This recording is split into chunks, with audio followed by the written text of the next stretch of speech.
Morant 8-game suspension. Ja Morant got an 8-game suspension. And Michael Wilborn, the sucker that he is, on ESPN talking crazy. Yo, man, we kill our own kind. Hey, Smurda, what up, Smurda? Yeah, let's go. Yeah, lot of news. You mean Aaron Rodgers playing with everybody. Good luck getting green with him. That nigga crazy. Come on, let's get everybody in the building. Come on, man. We should be used to this. Got the new hats. Boss man, I'm going to call at you tomorrow when I'm in town. Listen. Ja Morant suspended 8 games. Aaron Rodgers playing games. Ezekiel Elliott released by the Dallas Cowboys. Man, listen. Keep Aaron Rodgers. Exactly. I'm glad my Giants ain't got to deal with that. I am so glad my Giants do not have to deal with that. Hey, man, Aaron Rodgers 39 years old. Cuzzo, what's good, cuz? Yeah, come on. Y'all know the drill. We do this every other day. Let's get these 200-300 people in and out the building. Yes, sir. My people coming in early. Ja Morant suspended for 8 games. Ezekiel Elliott released by the Dallas Cowboys. Aaron Rodgers playing games with the Jets. Hey, come on, man. We need the crew in the building. Yeah. Yes, sir. Oh, man, A-Game Podcast. What up, baby? Yeah, what's good, cuz? A-Game, man. You know it's all love, man. Come on now. Come on, you already know. Anytime you need me, anytime I need you, we there, my brother. Let's do it. Oh, I'm in early. I'm in early. Oh, man, you already know. What's good, I'm in early, OG. Yeah, what's good, my brother? Listen. What's the word? Ja Morant suspended 8 games. Ezekiel Elliott released by the Dallas Cowboys. He'll get picked up somewhere. It's Gang Green now. I'm a Giants fan, but Gang Green now. They running. I root for all New York. Listen, you know what I'm saying? Let's say this. I'm a Giants fan to the core. Phil Simms and all that. I'm just happy we don't have to put up with what Aaron Rodgers be doing, man. Aaron Rodgers is a headache, man. I don't care what nobody. I'm cool. Yeah, I'm cool. I'm cool. Commodore, what up, baby? I'm good. I'm gonna roll. We're gonna roll with Daniel Jones. We gave him a little bit of money. I'm gonna roll with Daniel Jones, and we're gonna do that. Yeah, I'm good on Aaron Rodgers. Hey, man, we got the OG A-Game Podcast about to pull up in the building, man. Come on, man. That's what I'm talking about. That's my big brother right there. Yes, sir. OG. Yes. My brothers. Yes, how you feeling, man? Peace. Coach Commodore, what up? Love, man. What's going on? Listen, let's talk about it. I want to get your brother's opinions because, you know, some of us be all over the place and wild, including me, but with y'all brothers, y'all bring that calm, that smartness, that wittiness. So I really respect y'all opinions. How do y'all feel about Ja Morant 8-game suspension? I don't care who goes first.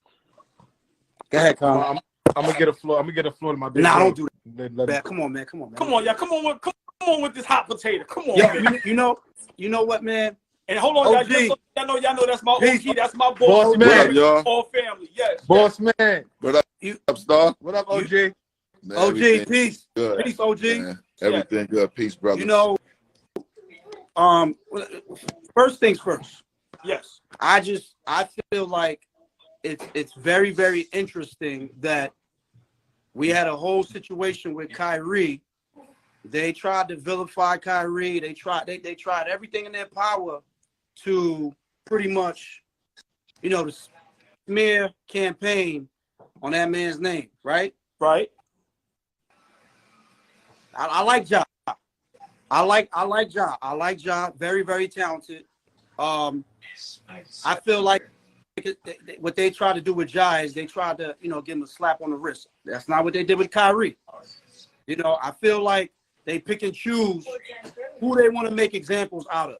Now, do I feel bad for Ja? I do, but at the same time, you have to understand that these people are paying millions and millions of dollars. They're watching your every move. You got to be careful. Do I think 8 games is excessive? I don't think it's excessive. He's lucky. He's lucky they make an example out of him and say, yo, you know what? You're done for the rest of the year. Remember what happened to Gilbert and Javaris Crittenton? Yeah. That's a prime example. Anybody, if you're thinking about doing anything with firearms, you in the league, like you gotta relax. Like these people will try to make an example out of you, and they will try to hang you. Yes. And so he's lucky. He's lucky that he made it out unscathed. I love the fact that, he's competing at a high level. Memphis, with Ja, they're competitors, but you gotta be smarter than that. You gotta be smart. You gotta be smarter than that. Okay, hold on, Bossman, you can go last. Are we live? Your thoughts? Bossman, what we talking about is Ja Morant. It just came down with the news, 8-game suspension. So are we live? Give me your thoughts real quick on the 8-game suspension. What's your thoughts on that?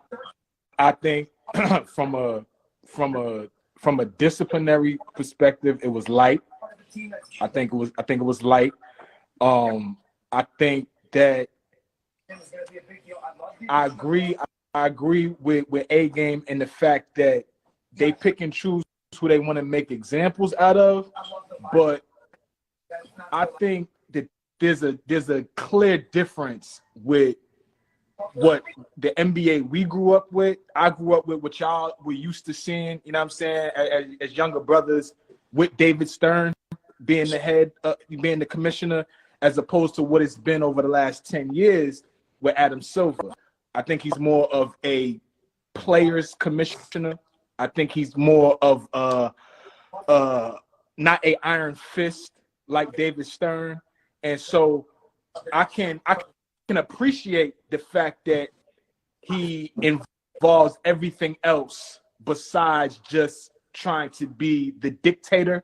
Like, I can appreciate him considering all angles, but for some instances, there has to be that quote unquote example to deter people from doing it again, right? Because you could get into a situation where some of these other younger guys will be okay with going to the strip club, jumping on live, and flashing a gun and thinking that it's okay, you know what I'm saying, to show that for whatever reason they're doing it, right, but they would feel like it's okay because shit, Ja did it, and Ja's one of the faces, the new faces of the league.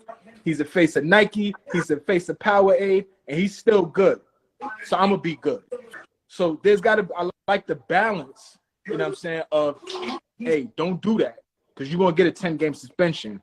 But I also like the fact that they ain't killed his entire season. He gets a chance to get back with his guys. He gets a chance to continue with Memphis. Memphis is playing real great basketball right now. They're number 2 in the Western Conference. So I don't want them to spoil the season for us as fans. You know what I'm saying? So we're going to enjoy watching him. So I think we got a little bit of both. And, it's time to put this shit behind us. I want to watch the kid play basketball. I don't really care about this shit. Like, it matters, but I want to watch him play basketball. Okay. Bossman, your thoughts, man. You guys came up with some good points, man. You're absolutely right, man. We're looking at 2 different commissioners. We're looking, one happened off grounds, one happened on grounds. With Gilbert's happened inside of a locker room. So his penalty has to be a little bit more harsh. Ja Morant happened in the club. Was it right? Were they both wrong for what they did? Absolutely. No question about it, because you're a face of us, of our community. And you have money that you don't need to do these things. You put the parties up to do something and think it was cute. You make all of us look bad. All it does is we're going to get stopped a little bit more by the police. My opinion with that. Also, the commissioner should have been a little bit more. I think so, man. But you have to set an example for all of us. We should, just because we have a little money, it doesn't give us the right to do these things in public, because we're putting everybody in danger, everybody around us in danger with a deadly weapon. And I said this before to AllBall, if I had to go to a place, a club, and I got this much money and I have to carry a weapon, I should not be going. I should not. You I should shouldn't be going. Right. Yeah. There's no reason for me to go. Why am I going to a dangerous situation? I'm making it even worse. Right. Making the whole situation worse, man. So, you know, what's good about this thing? What's good? He is getting counseling in Florida. That's good. He's going to different avenue, which is great. You also got to look at it at his people. You have to get yes people or no people. You need no people. No, we're not doing this today. No, we're not going there today. No, this is not right for us to do. We don't need to do that. Let's call some girls to your house. We got the house, our own security inside our crib. We can watch everything. We're controlling this narrative. So that's my take on that, man. I mean, I can go on and on, but you know, what you guys said is right on point, man. And all ball, man. I appreciate you so much, man, for having these platforms that we allow to express ourselves and put our 2 cents in this whole situation. Because they don't want to hear us, but you want to hear us, and you're making other people hear what we have to say. Yes.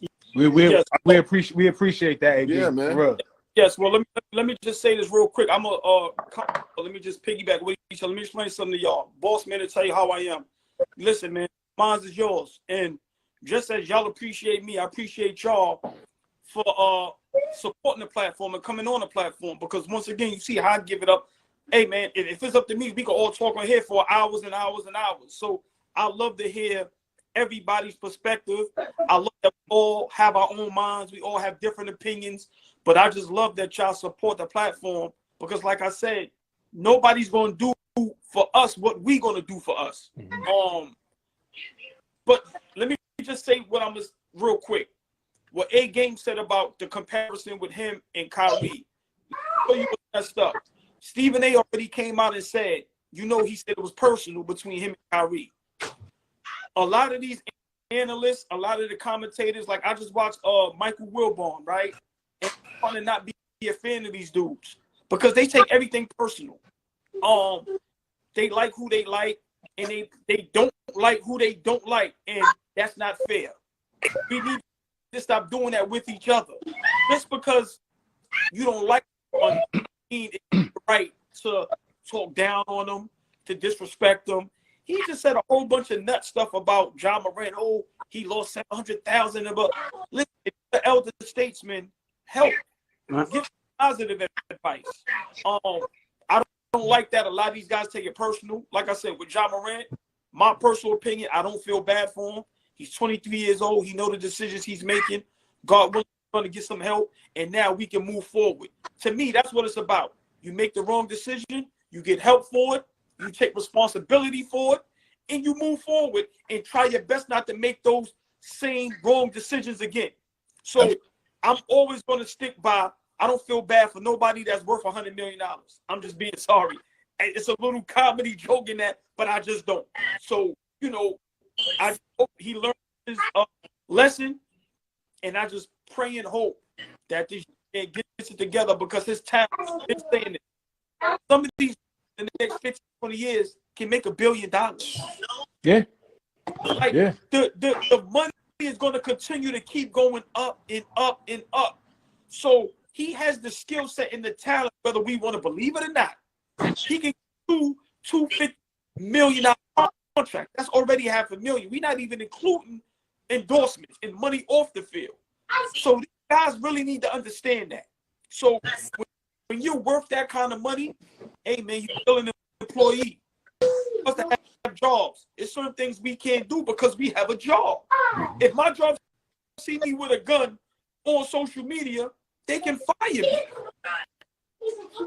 So, you know, I just appreciate all y'all opinions, and I appreciate how we all support each other.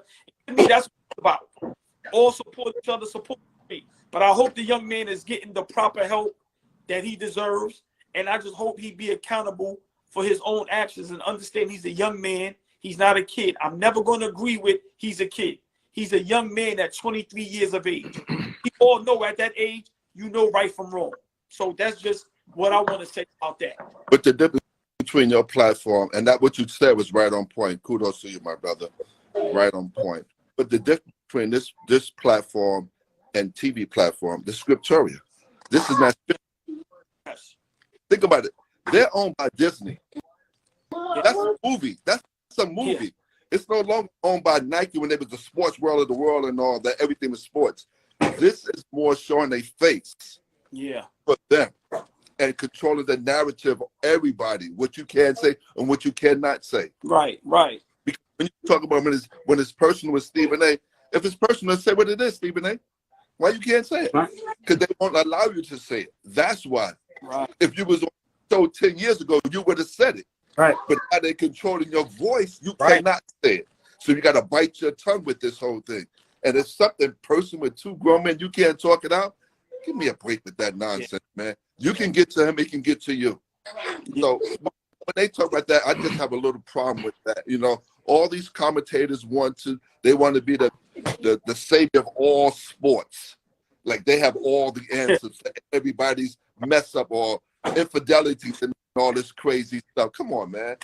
We all been played on, we all been snapped on, we're good at this, we're not good at that. Talk about our mothers and all that. Man, move on, man. Move on with this nonsense, man. You know? Stephen A. always says it's personal, right? He always makes it personal. Always. And I'm so conflicted with the relationship that I have with him from the vantage point that I have it, right? I don't know him personally, right? But he's a black man in a position that I will be honest with you.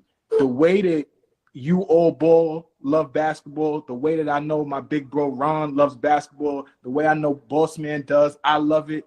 If they gave us an opportunity to have that seat, we might take that seat, right? Because it is a prominent position to talk the game and be in a position to have your voice heard, right? But I'm so conflicted with him because he toes the line so much, and it's hard sometimes to just flat out respect him, right? I'll give y'all a quick story. Y'all know I grew up in Queens. I grew up in Queens, Cambridge Heights, on Linden Boulevard.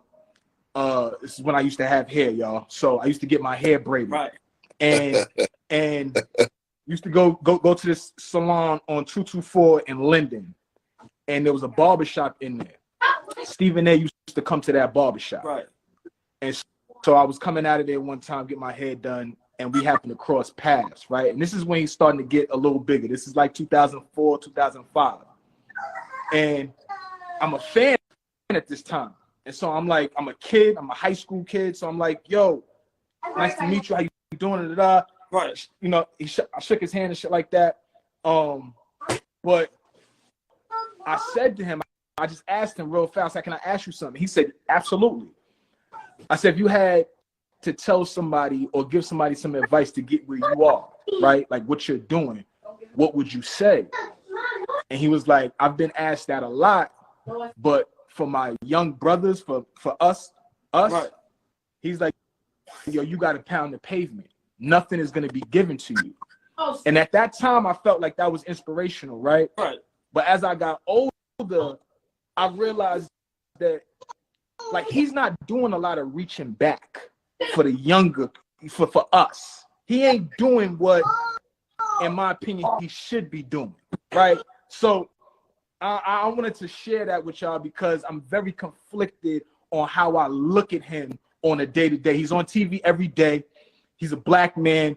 We got to take his information in because he was a hell of a reporter too. So you know he's connected, but it's very hard to stay, you know, the way we should look at him with admiration because he toes the line so much. I don't know. I'm done. How y'all feel about it? Go ahead, A-Game. Your thoughts, man. You know what's so crazy is that at one point, in one particular time, I used to think, I'm like, you know what? I was a huge fan of I like Scott. Recipe for Stuart Scott. Yes. I love Stuart Scott, and I was Absolutely. Because you know he was passionate about the game. You understand? What flair? One thing that I recognized was that he wasn't into tearing people down. Right. You understand? And I felt like Stephen A., you can have an opinion, we all have opinions. You can have an opinion, but you don't have to tear or kick somebody when they're down or tear a brother down when you already know that the media, that's their job. Their job, that's their job. Their job is to build you up, to tear you down. Yes. Right? And what sells the most? Negativity sells the most. If the story, if the news, if it's salacious enough, it's gonna sell. If it's by Kyrie, you can have your opinion, but just have your opinion to be done with it. Say, hey, listen, man, I don't know what's going on, you know, et cetera, et cetera. I just want to see Kyrie back on the floor. I hope they work it out. What's so hard about saying that? Instead, you want to first go and say, oh, I hope they don't. I hope they. Why? Because it's personal. What's personal? Like what? Like that to me, I don't understand, and I agree. I agree with Colin. I agree with RB Live. I feel like, you know, there's a way to conduct yourself. There's a way to go about it, because there are certainly individuals out there who look up to him, and now are probably feeling the same way. They're like, yo, I looked up to you, and now I don't know if I can still I used to feel, because what you yes. Yeah. Let me just jump in real quick. Us as people, right? We all do respect and love all y'all, man, and I love to have y'all on here, me on your platform, whatever it is, right? Because we as people have a problem with giving each other props and reaching back out. It's very rare to find BOSSMANs or we live 8 games where you actually support somebody from the kindness of your heart. We all have a problem from before we was born up until now for people to grab somebody and bring them along with you, especially if they have the work ethic, the discipline. BOSSMAN said it earlier. These dudes is reading the script. This is my problem with the script. When you have a certain age, you have a certain stature, you don't have to agree to that script anymore. If I go into a meeting and the script says tear down my brother, I don't have to do that. I don't have to agree to read that script. Now, each his own. Corey Holcomb said something funny. He said if these dudes don't read the script and be how they are for their ratings and for the money they make, they be MFers in sweatsuits just like us. Some people don't want to come back. You know, we all forget we human beings. I'm gonna say this. Did y'all? I watched Noriega, and this is a prime example of how I'm just starting out to not like dudes and what money is doing to people. Did y'all see Noriega on Joe Budden's platform? How he posted about people being broke and people doing the podcast thing and not making them fumbling and them trying to make it in the podcast world and they can't make it. And it was it was nasty. I'm gonna be honest, it was nasty. These two black men was on the platform together laughing about people trying podcasting and failing. Like they literally was saying, yo, I'm happy to see people fail. This is out their own mouth, right? When y'all get a chance, it's a guy named Loon, L-O-O-N, not the rapper from Harlem. He has a YouTube platform, right? When I say broke it down, and basically what he said was, why do we not want to give each other information? These platforms is changing people's lives.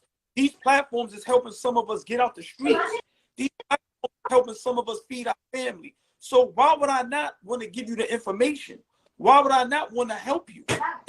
It's free. So it just goes to show you, us as a people, it's very hard for us to give each other props, to say, hey, my brother, I love what you're doing. Think about how many times you may have heard that since you got your platform. Like, you understand what I'm saying? So, yo, man, we got to start, listen, it got to start with us as far as, like, and I don't mean to sound like I'm preaching the Malcolm X or none of that. Nah, come on, man. Nobody's going to support us. Yeah.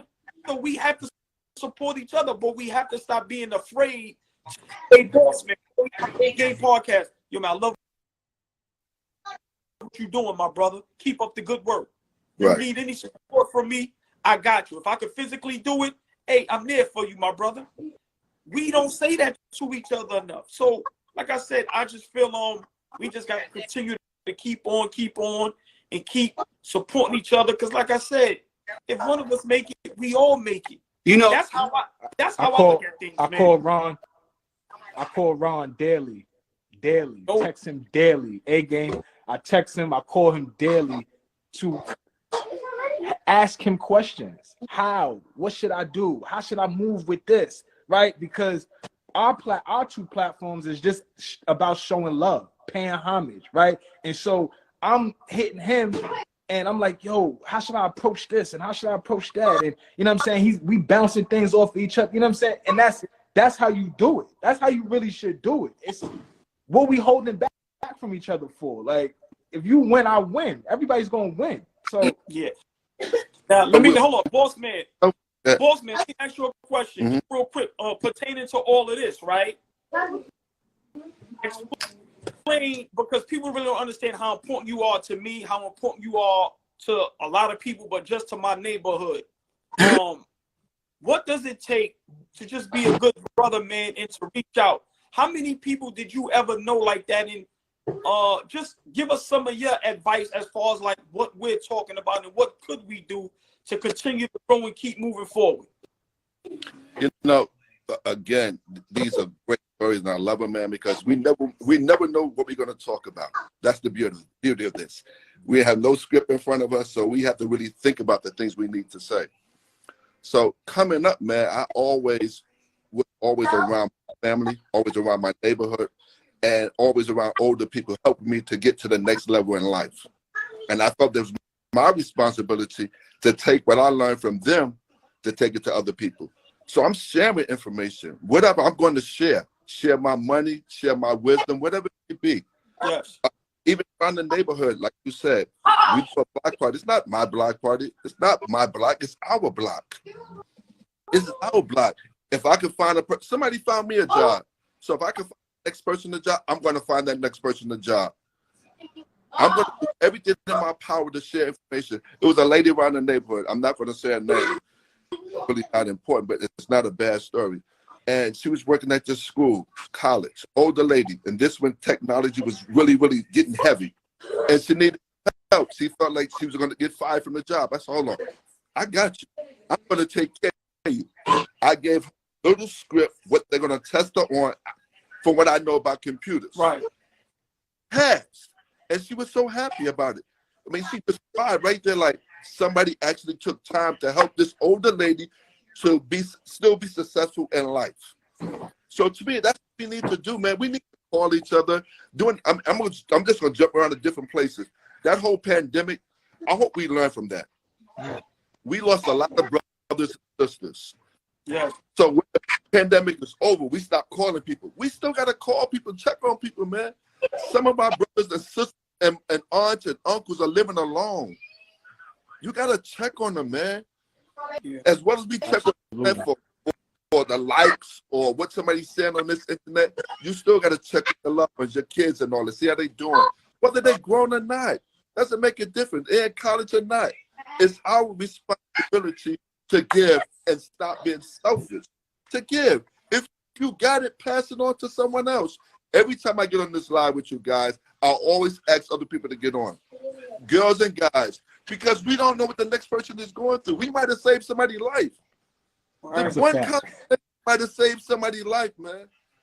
So this is therapy for all of us and gaining knowledge from each and every one of us, man. So I call this the round table all ball talk, and I love it, man. I look forward to this, man. Learning from you guys to be a better person, to be selfish when you got to be selfish, to do what you need to do as a father, as a man, as a husband, as a business person. This is a business that you're building, and you grab it. It's not like you're building this business by yourself. You bringing people along with you. You bringing people along with you. You sharing other platforms on your thing right here. You're allowing other people from their platform to come on there and talk about their own platform. That's amazing right there, man. That's amazing in itself. Yes, indeed. Talk about all these announcers and all that. The one I like the best, man, is TNT, man. Kenny, Charles Barkley, Shaq, and Eddie. It's not scripted at all. Right. You never know what's going to come out their mouth. Right. They're number one. Number one. But you know, OG, and I'm sorry not to cut you off, but you know what's crazy? What's crazy is that, see, and I hate throwing names out there, but somebody like Stephen A, right? TNT, they need Shaq, they need Ernie, they need Kenny, they need Chuck. Like Stephen A. Listen, I'm not gonna say that ESPN don't need you, but Shaq, Ernie, Kenny, and Chuck, like TNT, they make TNT. They make TNT. They make Inside the NBA. Yes. And like, and a lot of people, quiet as kept, don't even watch the games. They just like watching them after the games. Absolutely. Talk about the games, to talk about who they like, who they don't like. And listen, they are allowed to be brutally honest. Why? Yeah. Because they all walk that walk. That's one thing a lot of these players don't respect about Stephen A. You can't talk about perennial all-stars if you didn't play JV. If you barely played, I don't know, his background, but I'm just saying. Shaq, it don't matter. He never played at the level that these guys played.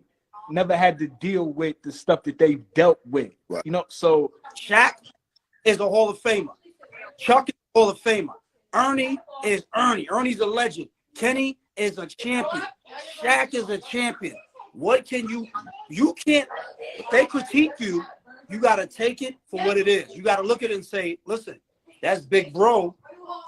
That's big bro basically telling me what it is. You can't get upset. But A-Game, the difference between a lot of these analysts and commentators, what separates Ernie and everybody, it's not never personal. They will constantly tell you that. Listen, you can like Barkley or not like Barkley, but he's going to always tell you it's not personal. I'm not going to make anything personal.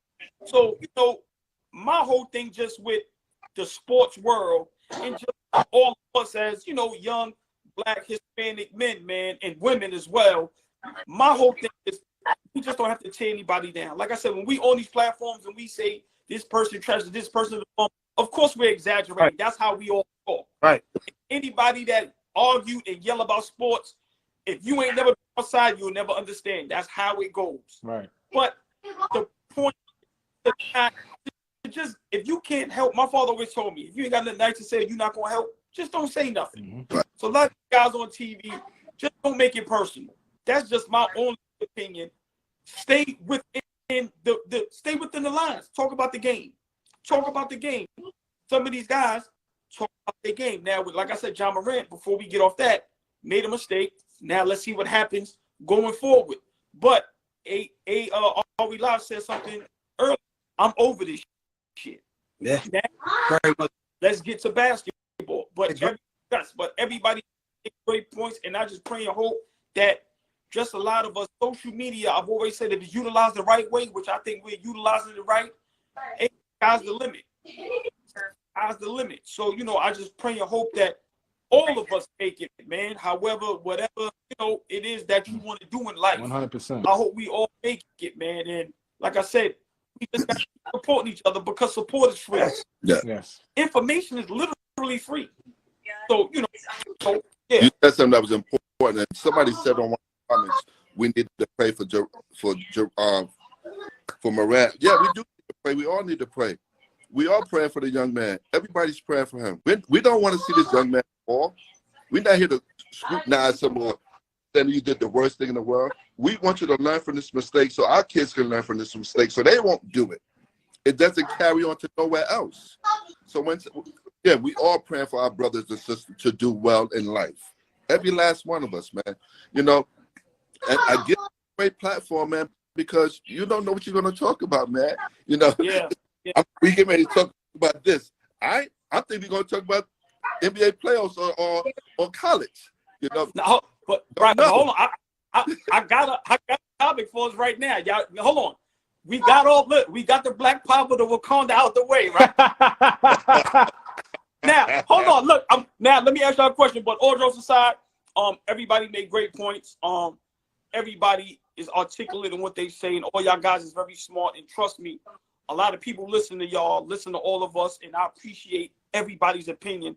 And I just love that all of us, we are all not yes men. We all have our own opinions. Everybody also support each other. And sometimes our lives don't agree with me. And we may go back and forth a little bit. That's what makes this platform wonderful, that we just not all going along with each other just for the hell of it. No, if you feel I say something wrong on you, hey, man, we hash it out, and then we move forward. But let me ask y'all a question. I don't care who answers first. Did y'all see Damian Lillard's interview? Bossman, did you see it? I was hoping you asked. Okay, so just real quick, he said, can we talk about Steph Marbury jersey isn't retired at Lincoln? Wow, that's crazy.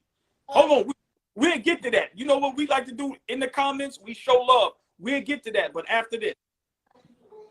Basically, Damian Lillard said the way the league is today, he kind of doesn't like it, which I've been saying, and I agree. As far as like, you know, they want to say title all that matters, but what happened?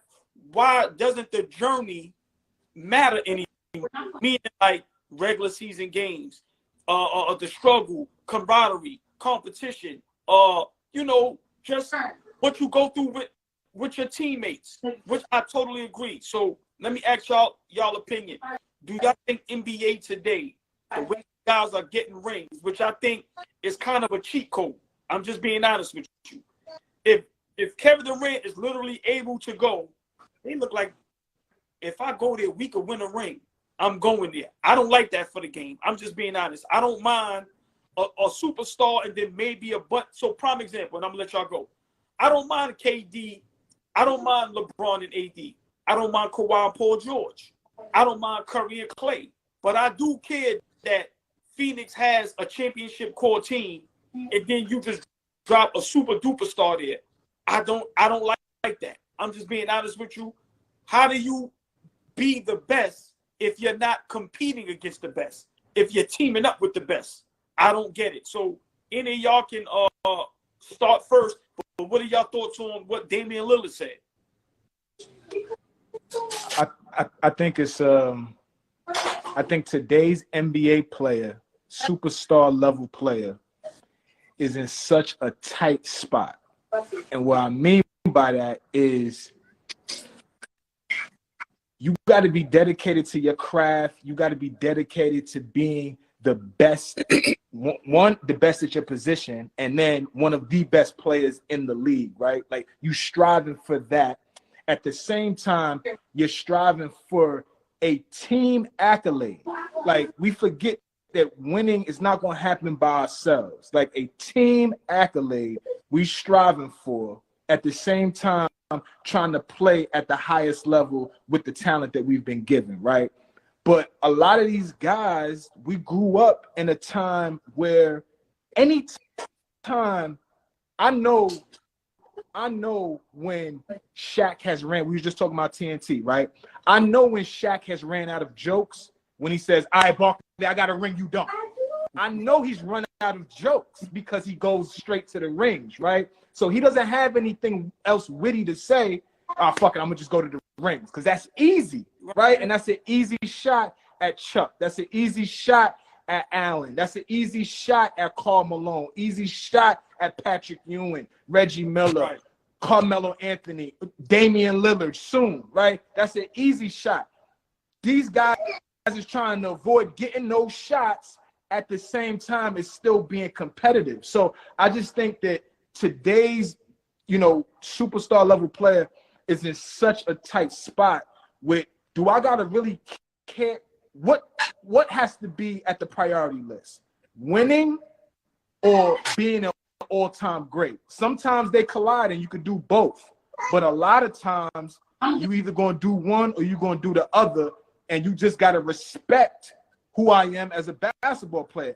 There's no way that we could talk down on Damian Lillard. He's solidified, certified. Ain't nothing. He win a ring right now, that's icing. That's just icing. He's one of the best ever. But like I said, we go back, easy target. Chuck is an easy target. Draymond, they did the All-Star game, and they announced the All-Star game on 2 different networks. And on TBS, it was Chuck, Ernie, Charles, Draymond, and Shaq. And they talking shit. And, when you run out of jokes, Draymond says, well, I got 4 rings and you don't.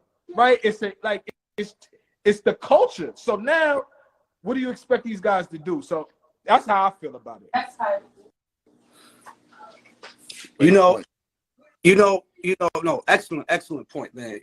I feel like Damian Lillard, for one, is a throwback in terms of his attitude. I feel like he has, first things first, Carmelo, Charles Barkley, Patrick Ewing, Reggie Miller, anyone that you can think of who is a legitimate Hall of Famer and certified legend that didn't win who didn't win a ring. Not winning a ring doesn't take away from your greatness, in my opinion. Draymond telling Chuck, well, I got 4 rings. You could not walk 2 to 5 steps in Chuck's shoes. Cut it out. As a matter of fact, you got 4 rings. Were you even better than Dennis Rodman? Let's keep it a buck. Like, I know you talk like Draymond, but were you even better than Dennis Rodman? This is somebody who's the greatest rebounder of all time. He has rings. Multiple rings with 2 storied dynasty franchises. So multiple Defensive Player of the Year awards. Multiple. And you never heard Dennis Rodman. Different people, different eras, different times, but you never heard Dennis Rodman. I got rings. I play with Mike. I'm this. I didn't won the rebounding. No, I feel like Damian Lillard is right. I agree with him in his stance and how he feels about where the league is going. And like AllBall said, I'm the same exact way. I'm all for competition. I don't want to see 3 future Hall of Famers on the same team that were put together. I don't like it. But then if you delve deeper, it's like, listen, man, the league knows exactly what it's doing. You know what I'm saying? The league don't want to see 85 to 89. They don't want to see lockdown defenders. They don't want to see physicality. They want to give dudes texts for rolling their eyes. And you giving dudes $200 million contracts before they even make an all-star appearance, before they even average 15 points. That contributes to what Damian Lillard is talking about. That's why it's taking a game where it's taking it. Dudes, if you give a 22-year-old, 23-year-old $80 million before he even averages double digits, do you really think, especially if he's playing for a city, Miami, LA, let's say he's playing for a large market, do you really think he's going to care about the game? He doesn't care about the game. They drippy. They got the cars. They got girls. I don't care about the game. I feel like that's why Damian Lillard is the way that he is, and I respect him for it. If you ask him right now, yo, would you be upset if you don't win a ring? He'll probably, it's not the biggest.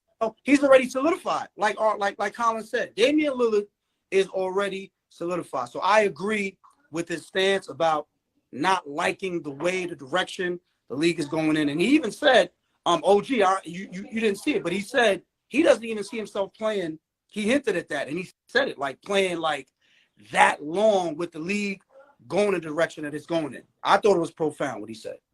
I wish I'd have heard the comment. I didn't see it, so I came in to elaborate on what he had said.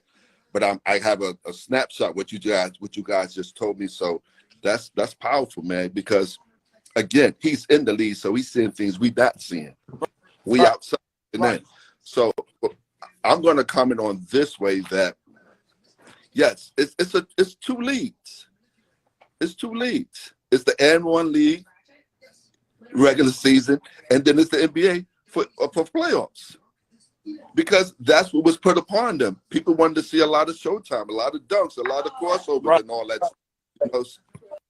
So when that happens, and then you have LeBron, who I'm gonna say LeBron. I could be absolutely incorrect. Excuse me if I am.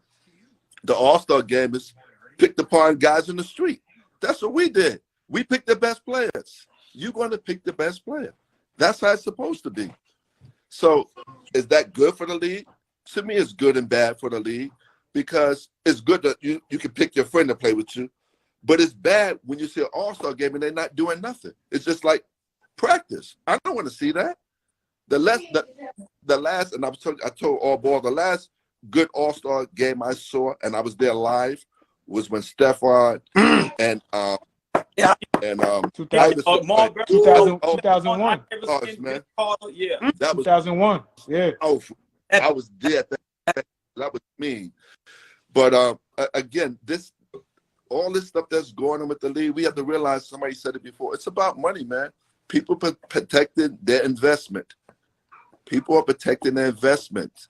And so when you do that, you're not going to get all these guys going out all the time, 100%.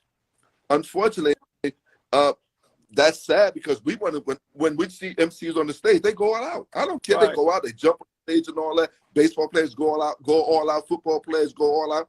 You ball players got to go all out. It's so noticeable now to all of us that we seeing this. Like, you have, I'm taking this day off. For real, you're taking this day off? So Kerry and LeBron's not going to play in the game we're going to see. We just flew to California, spent out, work your money, bi-weekly check to go see you guys play. Y'all not playing? That's a little selfish, man. Hold on. Selfish. Bossman. Hey, Ed Henry, you gonna come on? I got you. Don't worry about it. Listen, one thing we do up here, sometimes when some of us get up here, we gonna talk for a minute, but if you stay patient, they'll let you know. I'll bring everybody up. So just be patient. I got you, my brother. Trust me. This is a platform we show everybody love. Sometimes it may take longer than others because it's a good flowing conversation. But trust me, when you get up here, you'll have the same amount of time. So just give me 1 minute. I got you, my brother. The Dame Lillard, this is what I'm gonna say, and I'm gonna be just real short. And I've been saying this. I understand how he's feeling, right? Remember, LeBron, when he went to LA with Anthony Davis, he actually called Kawhi Leonard to try to get him over there, right? How do you compete with that? My thing is this. What happened to want to compete and beat the best?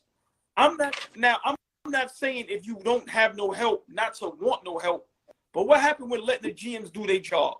These guys is begging to get out of contracts that they just signed. Like, these guys are signing a 4-year contract today, and then tomorrow they're begging to get out the contract. What happened with galvanizing the troops, becoming that leader and that great player you're supposed to be, that we all sit up here and argue about? Once again, I'm not saying you don't need help, but what happened when going through the trenches? Probably we can say one about Giannis. I don't know what he did behind the scenes, but in front, we didn't see him cry and complain. When his contract came up, people was begging him and telling him to leave Milwaukee. But he let the G. Hold on that part right there, oh boy, not to cut you off. No problem. I love what he did. He took his brother. If y'all want me to stay here, bring my brother. I don't care if you'll play 1 minute, bring my brother. That's powerful. Yeah. Right, but so if you have the power to do that, do it. Right, no, but boss man, not even that. What I'm saying is he let the GM do his job. He didn't get out. There was no news saying, yo, Giannis tried to call Kawhi Leonard, or Giannis tried to get LeBron to Milwaukee, or Giannis tried to get Dame Lillard. No, he let the GMs do their job.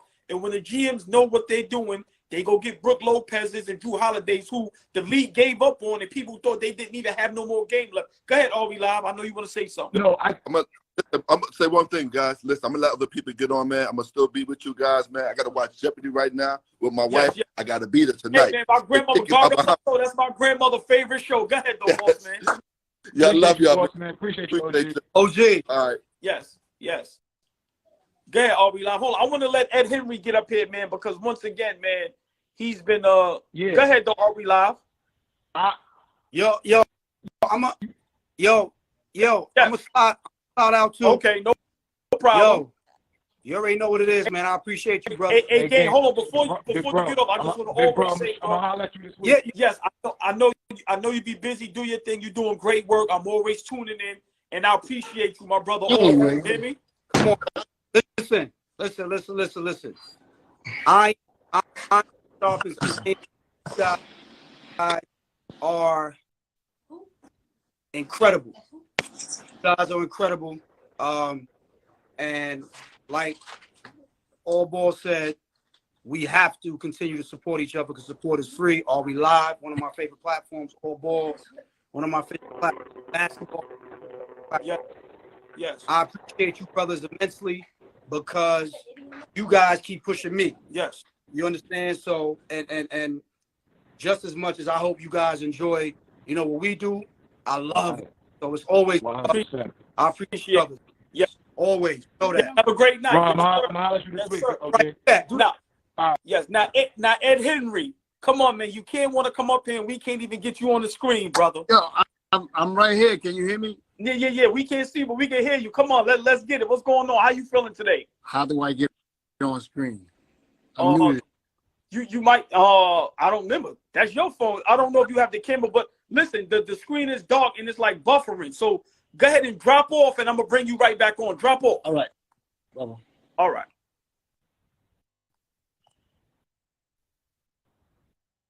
I'm gonna bring him right back on. Oh boy, you said something about these GMs, man. You said Good, I'm listening. nah, you said 3 times these GMs gotta do their job. A lot of these GMs don't know how to do their job no more. That's a fact. A lot of them. Hold on. Are we live? Hey, Zay, y'all can hear me? I can hear you, but I can't see y'all. Yeah. All y'all screen, all 3 of y'all screens is black with the circle on. Hold on. Y'all 2 screens is doing that as well, but we've been up here good until y'all hot ass phones got on here. Nah, but before I got on, I seen homie. When you said you couldn't see him, I seen him. Wow. Like, hey, Spurter, look, man, these niggas with these hot phones. I don't know what y'all want me to do. I'm on the iPad, all boy. Yeah, well, listen. Damn, I want to see y'all, man. Come on, man. Yo, end it and start it again, old boy. Yeah. All right. I'm gonna get off and start it.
I kind of wanted to apologize to a guy named Sunshine from LA Sunshine. Treacherous Oh, that's Tree.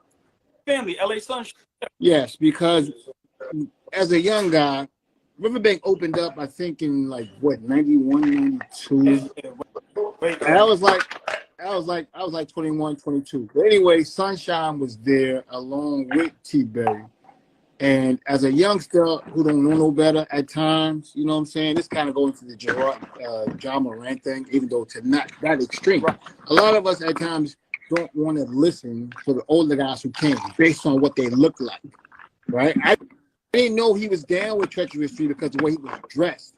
It didn't look like, because my image of being a rap star, he having Chuck Jewelry, full finger ring. If you was from Queens, you had a Kango. If you was from Brooklyn, you had Barry's. You know what I'm saying? So, but he didn't have that. He looked like a regular guy. Yeah. So because of that, you take his kind of greatness of who he was for granted. Yeah. And I wanted to apologize through T. Berry to my man Sunshine. Well, listen, he's in and he had something. That was you thinking that, hey man, that's supposed to show you how great of a man in the are. It's hard for us to apologize or give props to people just in general. So, like I said, I told you with this platform, it's not mine, it's for all of us. And I let everybody come in and speak their piece. Of course, we try to have it to where a little time, because you know people try to come on. But like I said, I appreciate everything. So I said I come on, I have the floor because once again we try to be fair over here. And I get it. Doing that. That's what's up, man. And here's the thing about your platform. I've been trying to get on people's platform for the longest. But the biggest problem is I'm not controversial and I don't have no followers. And I refuse to go on any social media platform to act the ass in order for people to watch. So there's a lot of people that I know who I'm friends with who do not want to have me on their show because of those reasons. You guys are the first guys to have an open forum with anybody who knows the ins and outs of the game because you probably played it, you've been around it, you coached it, you reffed it, or whatever, to come on here and actually speak their piece. Here's the thing about these guys like Stephen A. Smith and all that. You just got to remember, you can never take any one of these stations that broadcast NBA basketball games with the great. Yeah, but you can't take them seriously. You got Brian Windhorst. The guy's 5'3", almost 300 pounds. If you saw him on the block talking about basketball, the first thing as a hooper you would tell him is, I'll bust your ass in the park right now with some money. How can you respect anything he says out of his mouth about anyone in the game? Okay, he's only on that platform because he's been friends with LeBron James since he was in high school. So the breaking news that comes out whenever he says something is the only reason why he's on the show. Other than that, he has no credibility whatsoever. Skip Bayless, the same thing. What credibility do he got? To be on the real side, if I'm Shannon Sharp, I tell him on camera, listen, dude, I don't know who you think you are, but you are not what you think you are. Okay? You have no right to talk about anybody. You have no right to tell anyone that because Shannon Sharp doesn't have as many rings as Tom Brady that he has no say-so. When if I put you in the mix, what did you do? You do nothing but do what you've been doing now. Yeah. It's trying to divide people. This is what you do. Okay? I can't trust Shannon Sharp when it comes to a conversation with LeBron James and anybody that's in the top 10 or whatever because he's best friends with LeBron James. LeBron James gives him shoes, alcohol, or whatever. You think he's going to really give you a true, honest statement about who we think is the best is? He's not going to do that. And these stations will not tell you the whole truth because it is like channel suicide to say what's actually wrong with the game that everybody sees. So hold on, Ed Henry, real quick. I want you to tell us, I want All We Live to respond in Zay. In your opinion, tell us what is wrong with the game from your perspective that everybody is seeing. Because maybe some people don't see it. Well, here's the thing. My blueprint will always be Michael Jeffrey Jordan. And the reason being is because I'm gonna make this little point short. The most dangerous guy in college basketball at the time that I was watching, I'm 52. All right, was Michael Graham that played for Georgetown. If you know about Michael Graham, he was a lot of people's worst nightmare. A lot of white people and some black people. He looked like Coach Chiefs from Cooley High. And back in those days, you could not be black and have a bald head. They would think you was about to rob the place, right? Michael Jordan at one time cut his head bald. I think it was his sophomore year, or maybe the junior year, he cut his head. So when I first saw him outside of the championship game back in '82, I didn't like him. I saw him on the cover of Sports Illustrated when they were getting ready to go to the Olympics in '84. I was like, yo, I bought into the whole narrative, like, if you got a bald head, something wrong. So I didn't like him. I watched him in the Olympics, and me and my cousin, we watched. He made a move. He jumped from the dotted and carried the ball from his hip all the way to the rack. And we fell in love with him then. There was no expectations on Michael Jordan because he came into the league in which the league was basically a front court game. This is why no one argues to this day if Hakeem Olajuwon should have been number 1 or number 3. No one argues that at all because there would be no argument. Everybody, even to this day, knowing what Mike is, would have never picked Mike number 1. They're going to pick Olajuwon because you inside out. He was the best player in college basketball that could do that at the time. So what I'm trying to get at, the difference between today's game and back in the days was you got a man that became the greatest basketball player ever, improved every single year. He got criticized many times for being for a guy that, this term. He was a nut. He was a shot nut. They said he never made his teammates better. He even said he didn't trust his teammates. Okay? They said, well, all he does is score. There's nothing else. What do he do? He wins the Defensive Player of the Year and he wins the MVP. Right. They said, he can't pass the ball. There was about, I think in '89, I think he had like 10 straight games. He was a triple-double that people don't talk about. Okay? I'm good. So, Trust me, I'm good. I'm good. So here's the thing, right? It's all about the journey. Even though they were picking guys on his team, Granville Waiters, Charles Davis, Quinn Nader, Steve Coulter. These are guys that are starting with him. I'm at Madison Square Garden, the first game of the season, of the '87 season. Remember, imagine yourself saying to yourself, they actually put single coverage with Rory Sparrow and Trent Tucker against Michael Jordan. Single coverage, okay? Single coverage. That's unheard of. And what did Mike do? Gave him 50. This was the first game he ever gave the Knicks 50 at MSG. And at that time, it was the most points scored by an opposing player. I was there live, okay? Wow. So with that being said, do you guys understand he went through what a lot of guys had to go through, but he went through more because he brought to me the first hip hop swag. Just look at the All-Star game dunk contest. A lot of people did not like the fact that he was coming off the Olympics in which he was busting all the NBA players' ass in all of those preliminary games before the Summer Olympics happened. Isaiah and Magic could do nothing with him. Okay, have a guy come in dunk contest and wear his own shit, gold chain and everything. Remember, people started wearing gold chains down the games. If you remember that, they stopped guys from doing that. Mike came in and said, "Yo, I want to wear a sneaker.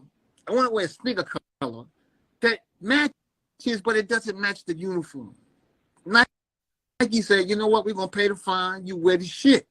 So not only did he have to wear that, he wore the sweatsuit. If you look at the dunk contest for all you youngsters, if you look back, there is a segment in there in which he's wearing the whole entire Air Jordan suit. A lot of guys, a lot of the older dudes, and rightfully so, didn't like it. Who is this young dude coming through that's doing all this shit that we don't do? That's why the freeze out came. Now I went back to that game, OG. I don't know if he really got froze out. I went. Well, here's the thing about it, right? And not to cut you off, brother. For Magic Johnson and for Iceman Gervin to participate in the freeze, Doesn't make any sense. They're not playing on the same team. Only Isaiah could be the one that causes the freeze out between, and if it's only just 3 of them, then obviously nobody else was, everybody else is oblivious to it. So you watch the game, and as a baller, you looking, you know what a freeze out is. Yeah. You play in the park, or you play on a team where God didn't like Every you, time. and he went the other way every single time. That ain't happening. That did not happen. Every Isaiah was throwing him lobs. That's how you know for a fact it really wasn't a freeze out. But Mike used those little itty bitty nuggets to do it, to get to bust your ass. That's what Mike did. Also, Mike stayed the course. Now, one time did Mike say, I want to be traded. Mike never said, this went along with everybody, I don't want to play with Magic. I don't want to play with Pat. I don't want to play with Kareem. I do not want to play with Isaiah. I want to beat these guys. Do you guys know, and this is the argument that I always say about the whole LeBron James, Michael Jordan thing. Do you know as of year 7, barring retirement and him turning 39, 40, all he did was win the championship from year 7 on? Think about it. 91 is 91 is, I mean, 1991 is his 7th year. What did he do? He won that. 91, 92, he won it. 92, 93, he won it. He left out 2004. He came back only 17 games, dog, from playing baseball. You know your body playing baseball. Your body's different when you play baseball versus you play basketball. He came right in. He said, I don't need no time. Give me my uniform. I'll do what I do. Now, even with him coming back so late, he still got them to the 2nd round of the playoffs. When that team that they claimed, Scottie Pippen, made them whatever, they were almost out of the playoff race when he came in. Okay, when he comes back in 95, what happened? 96, So 97, 98. Hold on, Mr. Ed Henry. Hold on. Let me let some of the young guys respond to what you're saying. My bad, fellas. No. Listen. No. One thing we do on here, when somebody cooking, we let them cook. We sitting here listening because we are intrigued and we love what you're saying. So you're not doing nothing wrong. But I want them to get a word in as far as to respond, right? Because remember, my young brother here, which is not a young, he's just my brother, but he's the younger generation. And some of these stories he loved to hear. So Zay, and then Ari Live can respond because I know you up on all this. Now, Zay, what is I your agree with thoughts him. on Mike some of is the the things GOAT. he's saying? But I feel like the NBA let Mike be Mike. Like how you said, it was no pressure when he came in. They didn't expect Mike to be who he was. Now, my thing with Braun is, this is why I always say he's 1 or 2, is because since the sophomore year of high school, they label him as the next best thing. Like the pressure was on him since his sophomore year of high school. And everything that they said about Braun, he surpassed that. I think he lived or he passed the expectations that people had for him. That's why it's hard to be like, damn, Braun is not the GOAT. Because he had all those expectations on him, and he still passed those expectations. I feel like the NBA let Mike be Mike. Just my opinion. For sure. Can I respond? All right, my brother, much love. I love y'all, man. Appreciate y'all. All right. I look at it this way. The NBA got caught off guard when Mike retired in 93. They got caught very off guard. Remember, a lot of people were, for the first time, kind of getting over the Dr. J retirement. And the reason why I say that is because Dr. J was the NBA. Yes, you had Magic and you had Larry Bird, but Doc was that guy. Doc came before them, way before them. Doc came in the league, his best years were back in the ABA. So when Mike takes the crown, he only had about 2 years. He didn't solidify himself as being the king until they went to the Olympics and everybody agreed. Larry and Magic, right? And this is well documented. So now you get to 93, he decides to break out. So the league is now scrambling. Who the hell are we going to give this mantle to? It's a big mantle, okay? They tried Penny. They tried Jason Kidd. They tried Grant Hill. You see what happened to them guys. As great as those guys were, not Mike. They were, thank goodness that Mike came back in 95. Okay, so when Mike retired again, he really didn't want to retire that time. But when they tell him they're not gonna bring their guy, he's not gonna bring his guy back. Everybody gonna be gone. Well, he left, right? So here's my thing. Hold on, can I respond to that? Hold on. That Mike thing. You got it. I don't think like Mike don't get enough, in my opinion, enough criticism for that from us. Like, forget the NBA talking heads, but from the guys that love the game for the passion of it. Like, I don't think we give him enough criticism for that. That's a time where adversity hits. That's a time where you got to push through. That's a time where you may have to adjust to a new coach. So we're gonna see what you really made of now, Mike, with not being with Phil Jackson. We know you was with Doug Collins. We know that. But when you started to peak and when you started to hit that stride, Phil was right there behind you. So what I'm saying is, you don't bring. Jerry Krause said we're not bringing Phil back. We're not bringing Scotty back. We're not bringing Dennis Rodman back. We give a lot of guys flack now because they skip town when GMs decide to do what they do, right? All guys skip do. Jerry Krause decided to do what he wanted to do, and Mike said, forget it. I'm not playing no more. Right.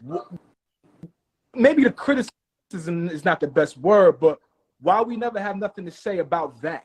Why and Mike just say, hey, you know what? Get a guy in here that knows the game, Get me some young guys in here. They tried to trade Scottie Pippen for T-Mac. Let's not forget that. They tried to get some young. He stopped that trade though. Right, exactly. You know what I'm saying? Stopped that trade. They was getting into the position where, like, okay, let's try to think for the future. I guess Mike blocked that or whatever, but I don't think that's even talked about. It's like, okay, well, 98 season's done, last dance, they win the chip. Now Mike is gonna pack it up. Why Mike didn't say, okay, Jerry, you good with Phil? Who's 99? I don't know who it is, but whatever. It can't be the dude that comes from college and come in and coach me. That can't be it. But why not stay there and say, yo, bring me in some guys and let's try to run this thing back. I'm Michael Jordan. Okay. I'm the GOAT. Hold on, Zay, let him respond to that, because I'm pretty sure he got to respond. So my brother, you know what?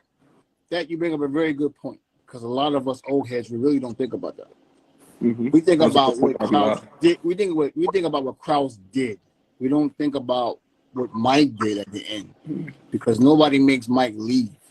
He leaves on his own. Okay, for whatever the reason was, with him not wanting to restart, for him being so comfortable under the system of Phil Jackson in winter. I really think, to be totally honest, if they would have said they were going to bring Doug Collins in, he would have stayed. Because those are the only two coaches he was ever successful with. Anybody that's coming, remember, they got the guy from Iowa State to come coach them. Fred Woodberg? Yes. No, not Fred Woodberg. It's other dudes. It's another dude. Tim Floyd. Excuse me. Tim Floyd. Tim Floyd. So Mike is probably looking like, dude, I'm gonna be the one that's coaching, because he don't have no pro experience whatsoever. And I'm just coming off another second three-peat, and we want to defend our crown, and we don't have the same bodies that we had. Now, here's the thing. The younger people can make a very good argument. If you're telling us the younger guys now, you're telling them to stick it out, then Mike, guess what? This would have been the biggest challenge that could have put you so far ahead of the GOAT discussion that nobody would have been able to say anything to you. Because if you could take not only teams that you had a familiarity with, imagine if you got a bunch of guys you did not know and took them to the same championship. He could have retired then. Nobody would have, this discussion of who's the GOAT would never come. OG, he could have had the 90s. The entire 90s could have been Bulls championships if he don't retire the first time and the second time. The entire 90s is nothing but Bulls if he don't retire. That's crazy. Now, here's the thing. Here's the thing, too, I want you guys to understand. Allen Iverson was not really accepted by the NBA. The NBA also Pat Croce, if you remember, was getting ready to trade him to Detroit when Detroit was terrible because of that rap album that he made. So yes, the hood embraced him. He brought the hood to the arena, but not everybody in those white suits wanted him there. So, but they were in a transition. Who in the hell do we promote? We don't really want to promote Kobe because everybody thinks, I mean, let's be honest, you a hooper. Like, was you giving Kobe that much credit back in 96, 97 when he was doing everything Mike was doing? No, I hate it. Like, yo, what the fuck is you doing? Get your own motherfucking style. Why are you doing everything from like you kissing the floor, you doing the fade away, all that thing. So they wasn't gonna do that. Shaq, he really couldn't market because he was a big guy. He was getting ready to hit 30. Okay, they wanted to make sure they marketed to everybody. They wanted to make the league seem as if everybody can, from the little to the tall. So what do? You say, Josh, let's get a kid who's killing on the AAU circuit, right? Killing in high school, man child. Let's put him up there. He has a great story. There was no hood about LeBron James. Even to this day, it's really not a hood thing about LeBron, right? The only thing they could try to get him on was the fact he got that Hummer before he was supposed to go to the league. That's the only thing they could get him on. Yep. So my theory was don't portray that though. OG. No. He from Akron. If he wanted to flip it and make it look like something, he probably could make it look like I'm from Akron. I'm from a tough place in Ohio. Yeah. Single mother. She had me when she was 16. Never embraced that. He never embraced that. Yeah. Absolutely. So I always thought, yo, they had to find somebody that's a good story to promote, and LeBron was that perfect guy. Now, with that being said, you said, or my brother down here said about Mike didn't have any expectations, so it was kind of easy. Here's the thing: if the league says we putting all of our eggs in the basket on a kid that's a junior in high school, we have to make sure he does well. We have to. Y'all think it's by accident that Cleveland got the #1 pick? No, not at all. Nobody. Here's the thing about it. Nobody questioned it. You remember in '85 when the Knicks got Patrick Ewing? Yeah, they said chill, OG. They said they rigged that. Chill, OG. But everybody else like, shut up. It's in New York. Chill, let them OG. do what they do. Chill, OG. Let them do what they do. That's New York. Let them do what they do. Shut up. We don't want to hear nothing. I love that. So I'm just saying, right? Nah, I'm with you. So when you know me an all-ball Knicks fan. Listen, man. Listen, dog. I grew up with the end of Clyde, Earl, Lonnie Shelton, Marvin Webster, Warren Sparrow, Ray Tough time. Tough time. Damn, I feel bad for you, OG. I feel bad for you. Here's the thing that's crazy, right? Do you know that Knicks used to always bring guys to their team that bust their ass? Then they got them over to the Knicks and they were shitty. That still happened to this day. Paul Westphal was at the end of his career. He gave him one game. He gave him 1 game of 30. They traded for him. What did he do? Nothing. Louis Orr was playing for the Indiana Pacers when I was a kid. He's the busted Knicks ass. What the Knicks do? Bring him like. The only thing you know about Louis Orr is that he's in that video of him missing the dunk. He gets stuck on the rim. That's the only thing you know about Louis Orr. Just I can go into Syracuse. And a lot of young cats now only know Louis Orr as the head coach at Syracuse, right? At Seton Hall. They don't even know that Louis played for the Knicks. They don't even remember. They don't know nothing about the Indiana Pacers are never like that. Ken the Animal Bannister. They did the same thing with Kiki Vandeweghe. This whole narrative that they needed a white boy that could shoot. This was the narrative. They needed a white boy that could shoot threes. That's it. They put Kiki Vandeweghe. He was on his 4th team by that time. He was done. Don't get in your bag. The people don't like when we get in our Knicks bag. Hey, listen, they hate man, that shit. I've been holding this bag for so long, man. I've been holding this bag for so long. I'm happy that my man AllBall and y'all gave me a chance to speak, man. I've been wanting to do this for years, man. I don't even know how to get on and say this type of stuff, dude. Yo, all right, so I'm gonna leave it. I'm gonna let y'all brothers continue to keep talking. I'm gonna leave it with this. I'm gonna still stay on. The reason why I think the whole LeBron James Michael Jordan thing goes off the rails is because if you remember, we're talking about what you had to go through. It's not about how many rings you got. Chuck never got 2. Chuck never got a back-to-back ring. He was on the Lakers on the bench. Next year, but the Detroit was on the bench. You been talking about Wes Matthews? Wes Matthews got a couple of rings. What did he do? Jeremy Lin got a ring. Did you ever think that he's a champion? Matt Baldwin says it himself. Yeah, I got a ring, but I really don't got no ring. So it's not about if you got rings. It's how did you obtain it? Did you obtain it by sticking it out with your team? Even if you were disgruntled at one point, if you still stuck to the plan like Mike did and other players that came before him did, then LeBron. When year 7, what was it, year 8, year 9? When 7. That comes on, year 7. And then you get up and break out, and there's some stuff behind it now. You know, with his mom. I mean, listen, man, this is a platform, right? I'm gonna speak on it. You know, he had this little issue with Delonte West and his mom, right? Yeah. And he quit. If you watch the game that they played the Celtics, he quit on them. I'll give you that. Already away already. I'll give you that. Everybody knew the year before he was going to Miami anyway. He told people before that he was going there. So my thing is this: the comparisons between Mike and him stop at year 7. He goes and plays with 2 guys that are respectively top 5 at each position. He got a guy that already won a championship. You go to his team, my man. This just like saying if I'm with the Gauchos and Riverside's busting my ass, I'm gonna go to Riverside. No, I'm busting Riverside. I'm busting their ass. Sorry, I'm running with my horses. It feels better if you do it that way versus you joining it with somebody, and then you mess up the argument even worse when you get outplayed by Jason Terry in the finals. Hey, Henry, leave it at that. Yeah, please. Listen, I love y'all, man. Yo, everything that he just said, me and my man argue every day about the same thing, bro. Everything he just said. Yeah, hold on, Zay. Before you get over here, Henry, let me just explain this to you. You welcome anytime. Hey, man, this platform, we show all love. We appreciate you. And let me tell you something. You gave us a lot of history.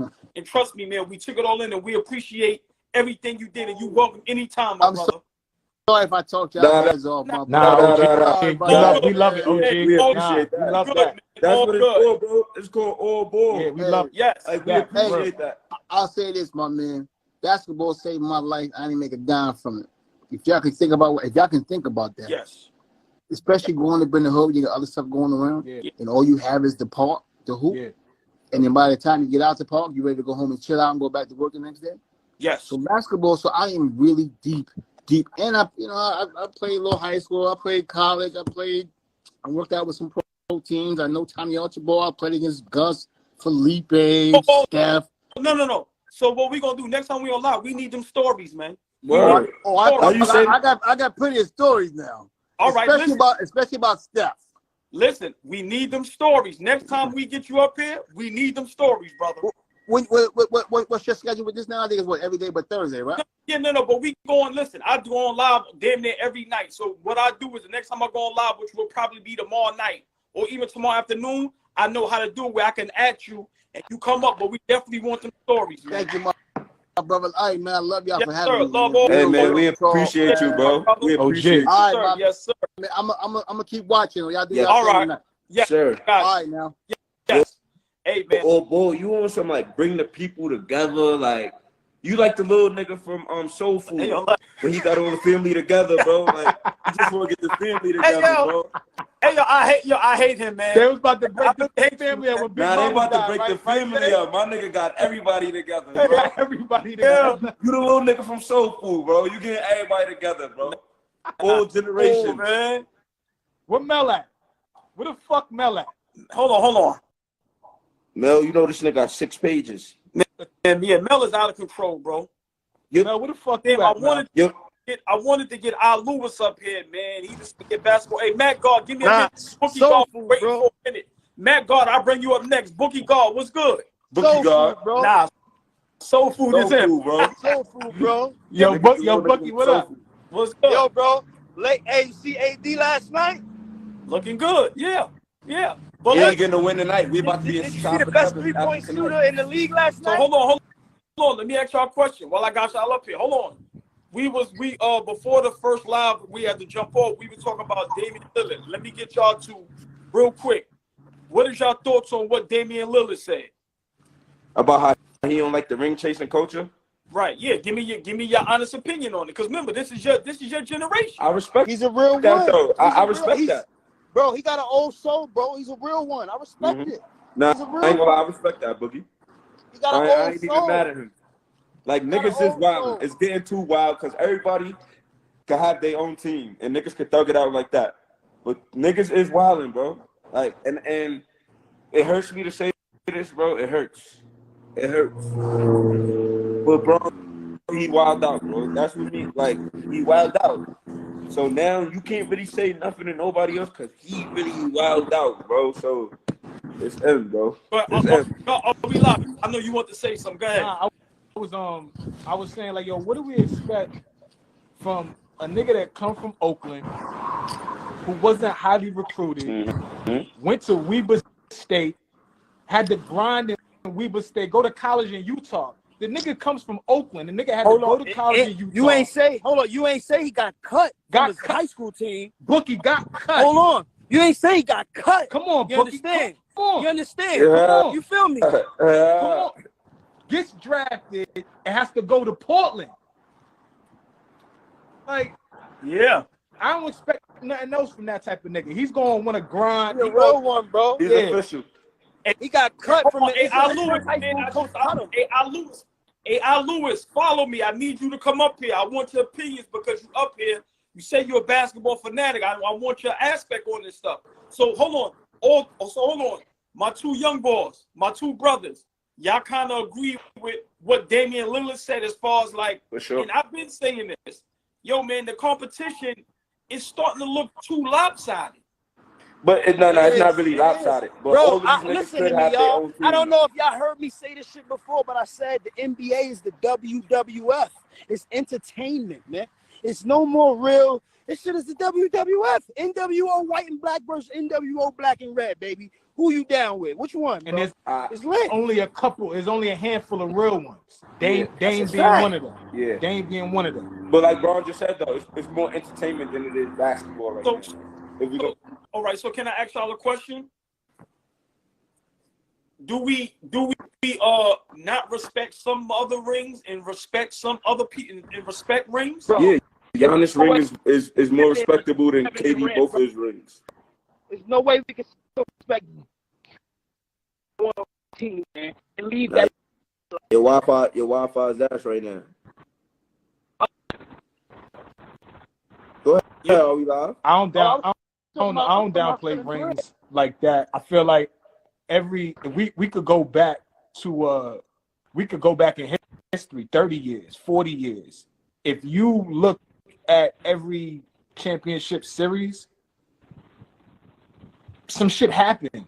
There's a lot of there's a luck aspect to niggas winning sometimes. Like, everybody go through the grind, but we go back, there's plenty of series where we could find injuries, like important injuries that shift series. Plenty of series we could go back and look at that. So like, I can't get with downplaying a nigga that wins the chip. I can't get Giannis' with that. ring Now, more respectable than KD's. Hold on. right, I could get with this role was harder than that. But I respect all rings. Hold on, y'all. Hold on, real quick. Mac God, give me a minute, Mac. He said how you can downplay a champion. I'm gonna tell you how. These guys is like, come on, man. Like, this is when I get aggravated. We cannot act like we don't watch the game. We cannot act like we not fans. Now, back in the days when people start saying, well, the Lakers had this many Hall of Famers, yeah, they was drafted there. When they see Boston Celtics had this many, they was drafted there, right? And the scouts was right. Right, exactly. So, but when a player like Kevin Durant and a player like LeBron James, who is kind of the two, and even Golden State beat LeBron, nigga. What Paul George attempted to do, but the shit ain't working. When you try to go make your path easier, to me, that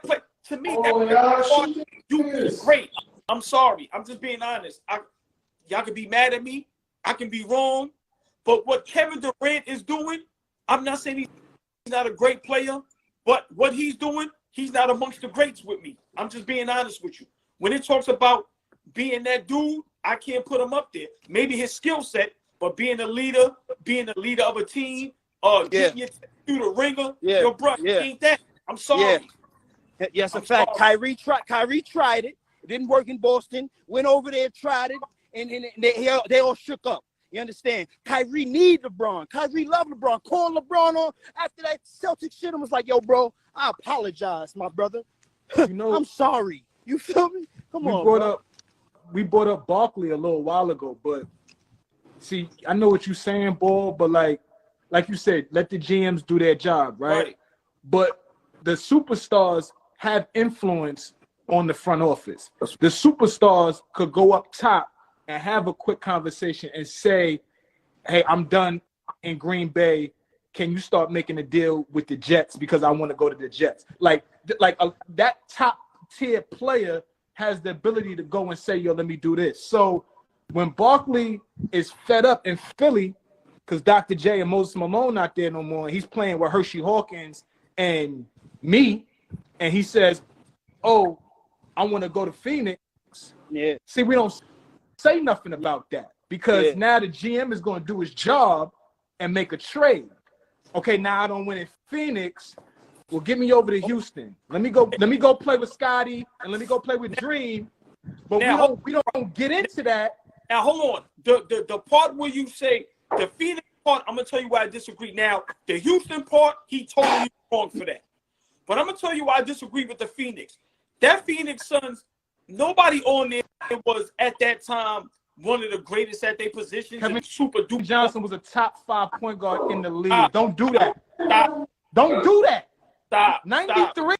He wasn't a top 5 point guard. Listen, don't do that. As great as Kevin Johnson was, which is a great point guard, what these guys are doing today is nowhere compared to what Barkley did with Phoenix. With the Totally agree with you. So that's all. But we can't act like Kevin Garnett didn't say I want to be traded, and then they traded Ray Allen, and then, like, we can't act like that didn't happen. So everybody should get that smoke. And you have a great and the Celtics was a symbol for LeBron because they just saw that man go and do that game 5 performance against Detroit, and they was like, what the fuck? Yo, we gotta load up. Yeah, we gotta load up. Yo, Matt God, listen, Matt God, hold on, Matt God, I love you to death. When I let you up, bro, listen, man, this is all our opinion. You ain't always right, man. You always with all this. Listen, it's a fact. Dudes is running from the smoke. Nobody wants to sit there and stick it out in the mud. Giannis, so that's not the way the league is, though. That's not the way the league is no more. So Matt God is telling me that he respects Kevin Durant for leaving after being up 3-1 on the team and then going joining that team. Yo, listen, you respect that clown shit. I'm not with that. Dirk Nowitzki. I said Matt God, the Matt God dude, he respect that clown shit. KD leaving and then going to another team after being up 3-1 and losing and going to get down with the same niggas. Hold on, let me ask y'all real quick. What Dirk? Listen, this all I'm saying is this. I'm not saying if you want to go chase rings, okay, go ahead and chase rings. But also understand you're going to be scrutinized when you do it the way you do it. I'm not. Listen, what makes me laugh is y'all guys is doing this and y'all not even winning. Like Kawhi and Paul George linked up thinking that was going to be a fucking a super team. Y'all not even winning. They get a chip this year or not? No, Kyrie went to Boston thinking that shit was going to turn into something crazy. Y'all didn't even win. Now we said that. We know LeBron left. Yeah, we know LeBron left. And after Cleveland Cavaliers got him, no help, never. They could have traded J.J. Hickson for Amari Stoudemire, and they said no. You hear me? Y'all don't know that. Y'all don't know about the inside shit Dan Gilbert was doing. They could have traded Amari Stoudemire and J.J. Hickson. They was like, nah. That was the worst. That was the worst turn. And Amari was probably the best power forward in the league at the time. He was the best, and they didn't do that trade. He was the best, and they said no. That was it. That was not nuts. cap rage, man. You don't know what you're talking about, bro. I know about the inside shit. Dan Gilbert is cold. Listen, we not going to be up here and acting like we don't see what's going on. These dudes These dudes do not want to go through the fire. They do not want to struggle. If they get on a team and they struggle for 2-3 years, they are begging to get out of there. That's a fact. KD That's a fact. KD had none personal with Brooklyn. That was all Kyrie. When Kyrie left, your man scattered out of there. That was all No, but Kyrie. KD wanted to leave since the That was summer, all though, bro. He Kyrie. didn't say he wanted to leave. Yeah, that was all Kyrie. Yo, once again, these dudes is jumping from the smoke. Yo, bring bro up. Hold on. I want to get Al Lewis up here. Let me see something. Hold on. All ball. Lewis keep jumping off. There you go. Yeah, like, come on, man. We gonna keep it a buck, man. Like, we see what's going on. All we like, you made a great point. Barkley, Garnett, a lot of niggas should get that smoke. That's a fact. But they don't. Fact. Great. Let me tell you something. Like, we going back a little bit, but say what you want. And you know, neither me nor you nor anybody on this line probably was around to see it, but Hold on, hold on. Hey, Matt God, you family. It's people that been waiting before you. I got you, my nigga. Come on, y'all know damn well this ain't nothing personal. All ball, let it, my nigga. All right, you know what we can do? Watch this. I can tell you how we can fix all this. You know, on YouTube, we can have 8 people at one time. Let's get on YouTube. So let me explain this to y'all. On YouTube, I can have my family that edits the joints, Fabian. He can send y'all the links, the StreamYard. We could all be on there 8 at a time. That might be better. Yeah, come on, bro. Yeah, talk to us, man. You've been trying to get on for a minute. Hold on, real quick. Everybody, y'all wanted to win. It's 8 of us at a time. We could go to YouTube. But it seems like, no, y'all over to stay on IG. I try to give everybody the proper time. Al Lewis, nice to meet you first time. Listen, Al Lewis, what's good, my boy? Bro. The platform is yours. I just look, right? So this is the thing. Son that was just on here, he was talking about the whole KD and Giannis thing with the championship. Right. First of all, do we not remember when KD walked Braun down for them 2 threes with 2 minutes left? That wasn't Steph Curry go over there, Clay go over there. It was give me the ball. I'm gonna go win this for us. He played with the best team in NBA history. The game was easy for him. Who? About? That was the easiest for all of them. That was the easiest KD had in his life, bro. Easy. So you know what I find funny, right? When people say that, it's like this, right? If Kevin Durant in that series averages 15 points a game, are we gonna say the same thing?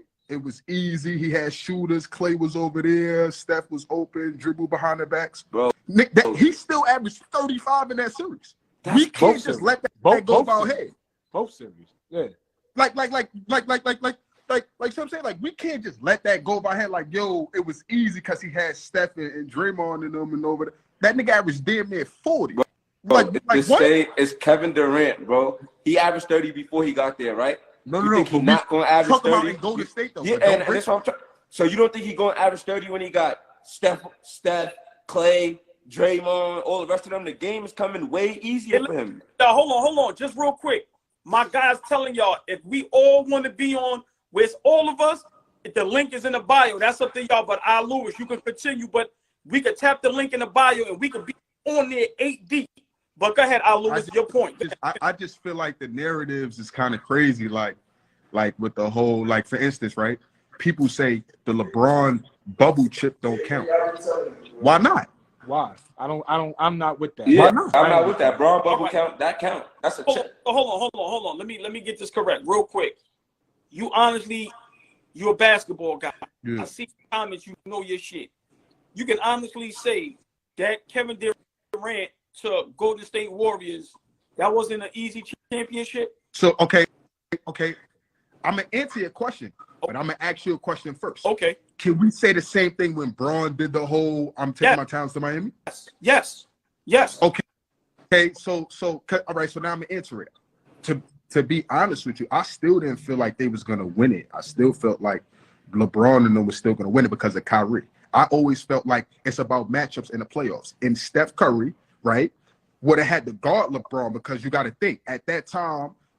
Steph Curry would have had to guard Kyrie because at that time, what Clay would have had the guard, like probably they would have put him on Braun probably or something like that. Draymond would guard like Tristan, one of the bum ass niggas. So my thing is, I'm thinking matchups in the playoffs. We're not talking regular season.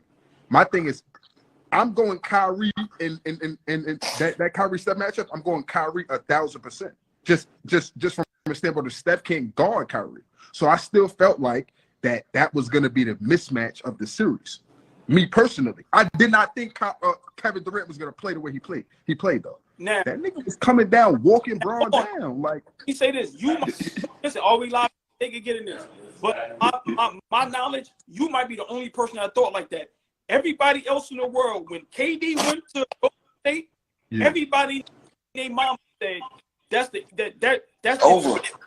They just won 73 games. He's never got. I don't think ever in his life he ever got the open looks that he got playing with Steph Curry and Klay Thompson. He still had to hoop. He still had to go out there and kill. But if y'all think you don't think that he got open looks from playing with two of the best shooters in the game, like you got a game plan for them two niggas, and now KD, somebody like. I know what Zay is saying. The game looks easier, but it's everybody's getting open looks. That was beautiful basketball. Because you just got to defend. You can't. It's no double team. It's 1-on-1, me and you. And Kevin Durant 1-on-1 with anybody, it's usually a bucket, bro. True. So let me ask you this. Why couldn't it work with KD, Harden, and Kyrie? One could argue, isn't that a better three than KD, Steph, and Clay? But was they ever hurt? Was they ever healthy? Hold on. They played like 10 games together. No, hold on. They're healthy. Hold on. Hey, Dave, what up? That's a good point. Let's answer that. Let's not go with the who's healthy, who not. Okay. But Steph and Clay are way more unselfish than Kyrie and Harden. It's just different style of basketball. Like it should have worked. It should have worked, but I just think that's an easier system for KD to fit in than playing with Kyrie and Harden. You might as well have stayed with Russell Westbrook. Bro, they never got to play together, bro. I'm just saying in terms of style of basketball, like how selfish. Can I ask y'all a question? All right, all three of y'all up here play ball or either coach, right? I've never played on that level, so I'm not going to act like I did. What does it mean when you want to play with somebody? So meaning like, I don't think James Harden wanted to play with Kyrie and Kevin Durant. Remember, it was rumored that he used that to navigate himself to Philadelphia. That's why Kevin Durant was mad at him. What I'm trying to say is, does it mean anything? Remember, when KD went to Golden State, they wanted him there, and he wanted to be there because of how the game was being played. Yeah. Kyrie, James Harden, and Kevin Durant, my opinion, those three never wanted to play together. So does that mean anything? Wanting to play with somebody and somebody accepting you to want to play with them? Yeah, chemistry. Basketball is about chemistry, bro. You need that. I would let I Lewis go ahead and answer that, but I would totally agree with that. For me, I think it does and it doesn't. I'm gonna tell you why I say it doesn't first. Okay. Because my thing is this: in the NBA, right? There's certain situations where you get traded to certain situations. Like you don't have the cliche to say I want to go there for certain players, right? So in this case, let's just say Harden did that, and he was like, "Yo, I'm gonna use this to get to Philly." Right. My thing is, remember we just was talking about rings, right? If James really wanted to win, my whole thing is this: it's a different style of play than Houston, where they run, shoot threes, whatever. D'Antoni, right? Okay, cool. Nash. How exactly do you want to play with these group of guys that can get us there? See, I don't think that ever was a thing. I think it was just like, yo, I want to show guys that I'm back in shape. I want to show guys that I'm back to my dribble, quick cross, whatever. Kyrie, it was, I want to show guys like I'm back at the crib now. Fuck that nigga Braun, whatever the case. KD was like, yo, I want to show guys I'm back off the Achilles. I think it was just agendas with them. They didn't really lock in on and say, yo, we really gonna like go win. Let's go win. Like, let's go. It was more so I want to show guys I'm back to this and that and the third. But remember, now it goes to the point, but what we're saying, that's their fault. That ain't nobody else's fault. So that's the reason why it may not have worked in Brooklyn and it worked in Golden State. I don't knock a guy for doing whatever you want to do. You're going to do that shit win. These guys is jumping team to team. These guys is going, yo, these guys are signing 4-year contracts. And in the first year, they getting out of them, trying to build super teams, trying to get the easiest route to whatever they want to do. And the shit is still not working. But, bro, my thing is, how am I supposed to respect your game like that? Bro, keep it 100. They never really played together, bro. When they did play together, they didn't lose much. Like, we got to keep it's facts, bro. They was not healthy. If they was healthy, maybe we would have seen something, bro.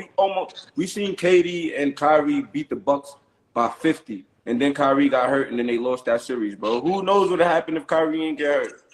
Like, and we was just talking last night about coaching. Steve Nash is a shit coach. That's what I don't really care. I was going with it. I don't care what nobody said. Yeah, like, Steve Nash is a shit coach. They never got the job. He should have never had that job. And so, yeah, we could talk about, they got Kyrie, they got KD, they got Harden. So they're the upper echelon players. So coaching shouldn't matter and all that type of shit. Coaching matters, man. And they weren't in a position to be coached by a guy who was going to put them in position to be successful. It just wasn't. And okay, so forget them three. The rest of the roster too. You know what I'm saying? Like Nash wasn't the guy for that. And so there's a lot of reasons why that didn't work. I can't fully blame. Oh, yeah, I got together, so we here now, so it gotta work. Like we know that a lot of that shit don't work all the time. Yeah, because I think I'm gonna be honest. I think when Kyrie made that thing about we coaching ourselves, and then Stephen A went on First Take and blew that up, I think that that kind of crushed Nash because it didn't give him a chance. Once you say that, and then Stephen, everybody, all the players watch First Take, everybody watch it.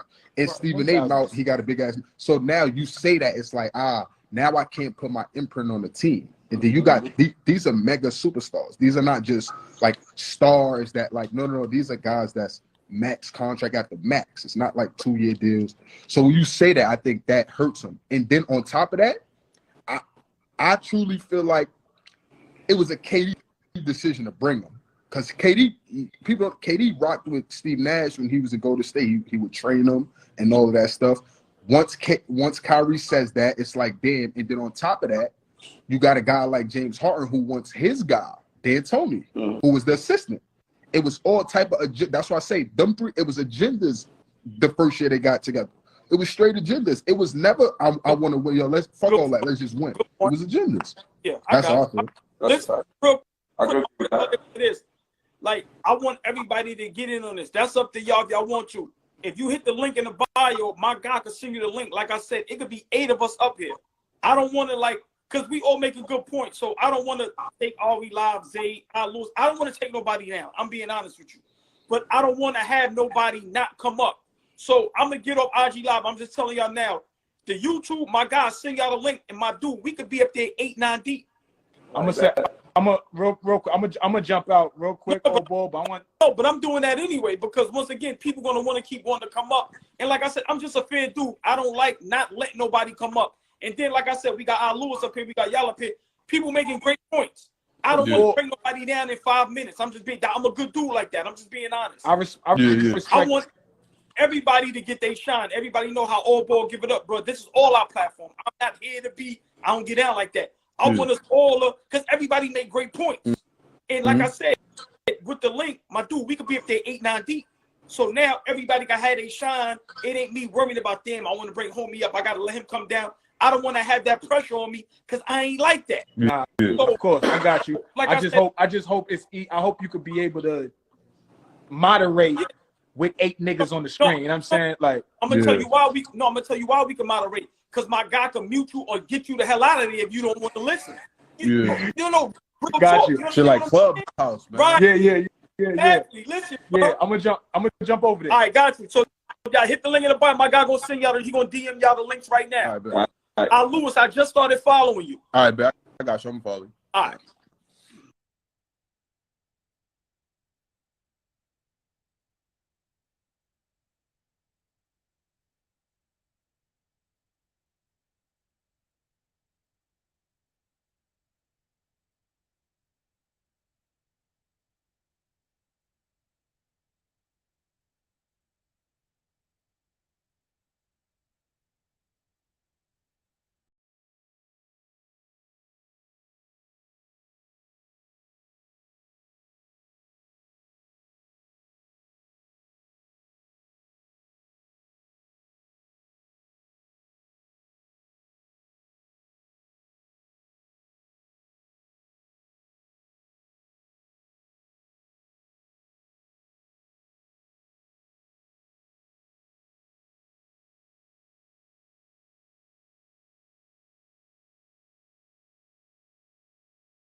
Yeah, come on, Rage, man. Listen, What's we good, gotta bro? listen. Listen. Well, we gotta start telling everybody, man. We gotta start. Like I said, I try to tell people the YouTube, man, is the best because, like I said, Fabe could send the links and we could all like. See, I'm the type, Rage, man. I try to show everybody love, but it'd be hard to do it on Instagram because I only could bring 3 people up, and I feel bad. Like Rage, man, if I bring you up, I really don't want to bring you down in 5 minutes. I feel you. For You know sure. what I'm saying? So, but I be trying to tell people, you know, one thing with me, I'm an old head, so it'd be hard for a lot of people to get used to new things. So it's even hard for me to get used to YouTube that I be on Instagram so much. But like I tell these people, yo, we could be on there 8 deep, and you know how I am. I throw the question out there, let me moderate, and y'all can have a platform and let everybody get their opinions out. Facts. You know what I'm saying? Hey, I'm down. Yeah, man. Yeah, how you feeling today? I'm good, man. How about you? Hey, man, I can't complain, man. Like I said, I just love doing this, man. That's it. Facts, bro. Hey, I like it too, bro. I love it, bro. Yeah, man. Yeah, listen, man. OG came up there. Listen, OG came up there and was spitting some stuff. Yeah. I came in a little late, man. I got right in the middle of the good stuff. I'm trying to wait till everybody else get in here. Yeah. Right. Yeah, let's hold on for a bit. Yeah, man. Listen, the Ja, yeah, we're gonna talk about Ja a little bit. That 8 games. Listen, man, they gave him a slap on the wrist, man. He lucky, man. Yeah, man. At first they I think they was talking about that 50 games with the whole gun on NBA premises thing. So bro, he got off. Listen, he got off. I pray and hope these young men really understand the position they are in. Yeah, man. When you know better, you gotta do better, man. We can say, oh, he a kid and oh, he just young. At the end of the day, man, you in a position where you a brand, and whether you like it or not, the NBA, that's a corporate business, man. So you got to move different. Yes, exactly. Like I always tell people, remember, you're still an employee. Yeah. You know, a lot of highly paid employee, but an employee nonetheless. Yeah, exactly. A lot of us work for places where you can still get fired for something you did off the job. Yeah. Hey, me specifically, man, I gotta watch out what I put on social media, you know. So I try to speak in codes and not be too explicit, you know what I'm saying? So exactly, man. Yeah. So it's all about playing your role, you know. Yeah, man. That's it. Listen, man, you know, now I was a knucklehead my whole life, and now I get what my pops used to tell me 25 years ago, man. Just do the right thing. That's it. Yeah, man. Yeah. That's it, man. You do the right thing, you ain't really got but so much worries, man. Just do the right thing. And I'm just learning now, just do the right thing, man. That's it. All that trying to be slick and cut corners, and that shit don't get you nowhere. Yeah, man. Me, 24 years old, man. I'm learning every day. So, you know, I think he 23 here, you're under me. So me just watching him, seeing what he going through, I'm like, man, it's just different ways you could do it, you know. Hey yo, man, this dude, where you been at all day, bro? I was in the comments. Yeah, all right, come on, man. How many pages you got? This dude, I was in the comments. My regular page and my basketball page, man. That's it. Listen, man, what's up? Listen, I need that game you talking about on YouTube, making them coins, man. What's up? You gotta let that information go, bro. Nah, you know, every platform is different. But I'm getting paid on Facebook right now, not YouTube. But what I do if I post something, I'll post that shit Facebook, Instagram, YouTube. Yeah, I do the same thing. Yeah. And whatever goes, sometimes I might get 100 on Facebook and get 1,000 on YouTube. It's like, what we doing on here? What we doing on here? Mel, what's good? What's good? Hey, Mel, what up, baby? Mel, he's been looking for you. Yeah, Mel. Mel, I've been looking for you, nigga. I've been looking. You know, you my brother. You know I love you to death. I'm always around. I ain't hard to find. You know I love you to death, bro. What's goody? Yeah, listen, man. We trying to wait to see we get tournament. Go ahead. Yeah. My bad. Go ahead. No, go ahead. Y'all chop it up. No, we just waiting to get the other people in here so we can, like I said. Yo, big dog. What's the word? What's good, man? Nice to see you, bro. Nice to meet you, bro. What's good, baby? Hey, OG surprised me. He was kicking some knowledge. Fucking you up over there, right, Mel? Yo, me. Hey, I had to shut up real fast. Like, okay, he's in his bag right now. Too. I'm like, okay, yeah. He was waiting on this moment. But hey, you know what else? You know what I got from that more than anything? This is about all of our platforms, and I say all of us. It ain't me, it's all of us. You see what happens You see how many people want to talk but be scared or don't nobody let them come up? Like, like, bro, think about it. I would have never met none of y'all, and y'all all the good brothers. Like, so we gotta stop doing that. Organic. Come on, man. Yo, I just seen y'all two chopping it up one night. Flea, you and Old Boy chopping it up. You got off, and I just tuned on to Old Bullshit in like October, and I've been locked in since, bro. Come on, what amazes me about that is how he didn't get a chance to apologize to him in real life, and that's why your platform is important. Some shit like that, like you feel me? I'm like, that's crazy. I thought that shit was him, and he see him on the internet, on the social media. A lot of people complain about the social media. You know, of course, you're gonna see the negative shit, but if you focus and got your shit tuned into the right shit and the right frequency, bro, is sky's the limit, bro. You gotta network, use it, share the information. And really use it, bro. Everybody got connections. Everybody know people who know people who know people. That's what the basketball world, entertainment world, it could go a long way, bro, for everybody, bro. Yes, Bro, yes. Like for me, right? Like my favorite player is Dion Waiters, right? I'll be on Instagram we know, Mel. We know. I'll be on Instagram talking to Dion Waiters, bro. Like, what's the chance of me? What's the chances of you, Flea or AllBall, whoever your favorite basketball player is, you can talk to them.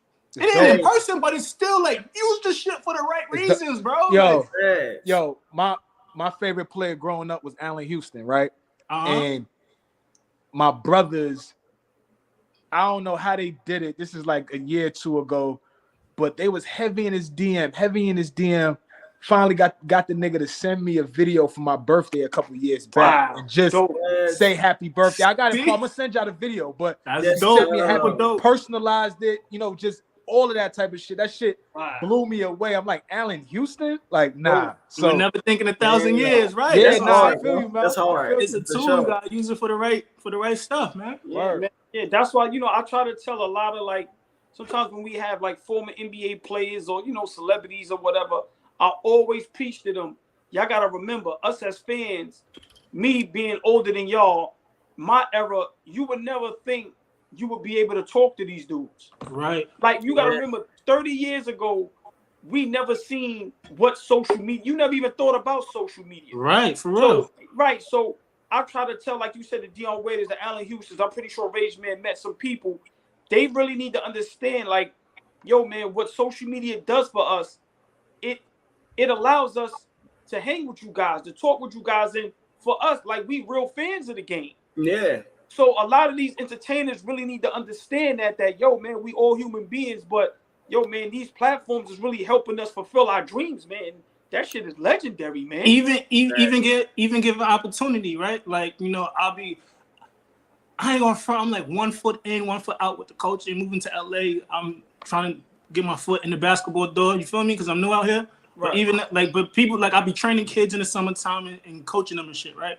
One time my boy hit me like, yo, you know any bigs in New York? I said, nigga, I live in LA now. He said, you got any bigs in New York? You gotta know some bigs. One of my mans is a coach in New York. Right. And I'm like, yo, why? He said, yo, LeBron James need a power forward for team greatness. So I called my mans, and he called somebody, and the kid went down and played for team greatness. Like, that just gave me an opportunity to give somebody else an opportunity I didn't even know. Like, you feel me? Like, bro. Also, like, you know what I mean? That's simple. You were saying, AllBall, about like opportunities to talk to guys, right? And so, you know, you familiar with my platform and what I do. Yes, and Mel is pretty familiar and stuff like that. But a lot of that is guys that I wanted to talk to. A lot of these guys are like not high-end A-list celebrities, but they staple on the game. Yes. But it's guys that I wanted to have conversations with 15, 20 years ago that I never had an opportunity to. It wasn't a thing. It wasn't a thing, right, Mel? Well, but you can't go like, yo, that nigga nice. Let me go shake his hand, tell him he nice. Like, bro, you couldn't do that, bro. Ball, Mel will hit me in my DM anytime the next person I'm having on, he'd be like, yo, we ain't say, where this nigga, where was he at? Or we ain't spoke to this one. Like, yo, he was nice. And so it gives you an opportunity to really, like, you know what I'm saying? Well, perfect example. Never would have thought. Perfect example. I was on some hating shit, right? Like, I was on some hating shit. interview Nick Leon, like, right? Because I went to Kennedy. Anybody, you know, Kennedy and Lincoln is rivals. Lincoln, we don't fuck with Lanes. We don't fuck with Lincoln at all. Yeah. We're always in the Garden. I don't fuck with Lincoln. Brooklyn, Bronx. I went to school in the Bronx, right? So I'm like, I mean, I just wanted to go there and talk my shit. Like, yo, we beat y'all in the Garden. You feel me? But hearing his story, I'm like, oh, nah, this nigga dope right here. Like, nah, man, I came with the wrong intentions. This nigga's like, he went through some shit. He went through some turmoil, going to Queensbridge by himself, in the Hall of Fame at St. Pete. I'm like, woohoo. Okay. But Mel will never know that. Bro. Right, Real Mel. shit. So I like that platform is important, bro. So let me ask y'all a question while he probably trying to DM and get people up here. I'm gonna shout out Chris Fauci, right? Because he DM'd me earlier today. You know, him and Zay is like good friends. And you know, Zay hates James Harden, right? But he has so much love for Carmelo Anthony. I want Rage Man to answer first, and then RB Live and Rockstar Mel could follow up. Of course. Why? I don't want to say overrated, right? But he was asking me, Carmelo Anthony is considered one of the top small forwards to ever play the game. Some people have him in a top 5, some have him top 10. But he has no accolades. And we give James Harden all the smoke. Why doesn't Carmelo Anthony get the same type of smoke? He hasn't won anything, whether it's playoff series, championships. He hasn't had an MVP. Why, when we talk about Carmelo and his offensive package, he's revered. But when we talk about James Harden, we just go to dissect it and talk about all the negatives. I think he one of those players that well, for one, we got to consider the era he came up in. In those early to mid 2000s, it was a very ISO heavy era, you know what I'm saying? So yeah, he had the offensive package. So I think that's what people look at when they kind of say how good Melo was. He was a great scorer, but yeah, I think that's why. You know, you got to look at the era. You look at the people that was playing back then, the stars back then, T-Mac, AI, Kobe, Ray Allen, all those guys. Them all was ISO guys back then. So I think that's the reason why for sure. Okay, are we live? Your thoughts?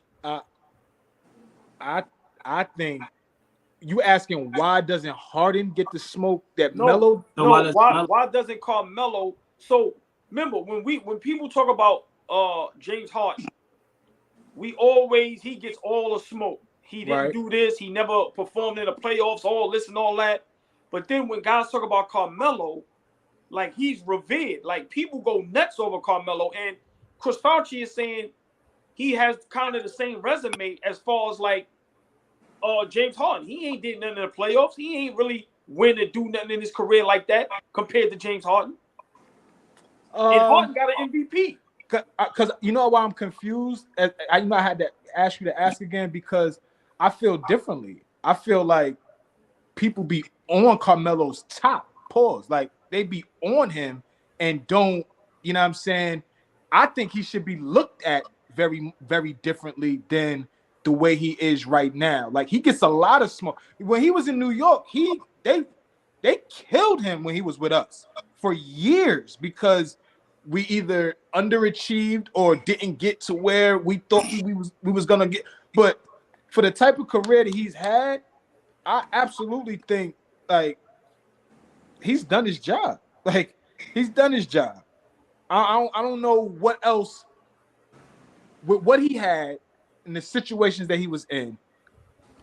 What more were you expecting from him? Not the teammates, not his coaching, or what more were you expecting from him? You remember that 2009 Western Conference Finals? I think all of us remember that shit. Yes. When him and Kobe was going at it. That's his best series. That was one of the best series I ever seen in my life. And before Bean died, Bean was like, he's probably one of the toughest covers. Like one of the toughest covers for me because he's so fucking physical. He's so physical. So same thing with Kevin Durant. Carmelo Anthony is by far the toughest cover for me. I got on the plane after playing him and was confused. This is KD. I was confused. Like, should have won Rookie of the Year. Let's talk about that. Yeah, got his team to the playoffs the first year. Yeah. Mel, okay, I agree. Mel. See, now, this is why I love this. Go ahead, Mel. What's your opinion? My opinion is, honestly, I love Melo. I was a big Melo guy.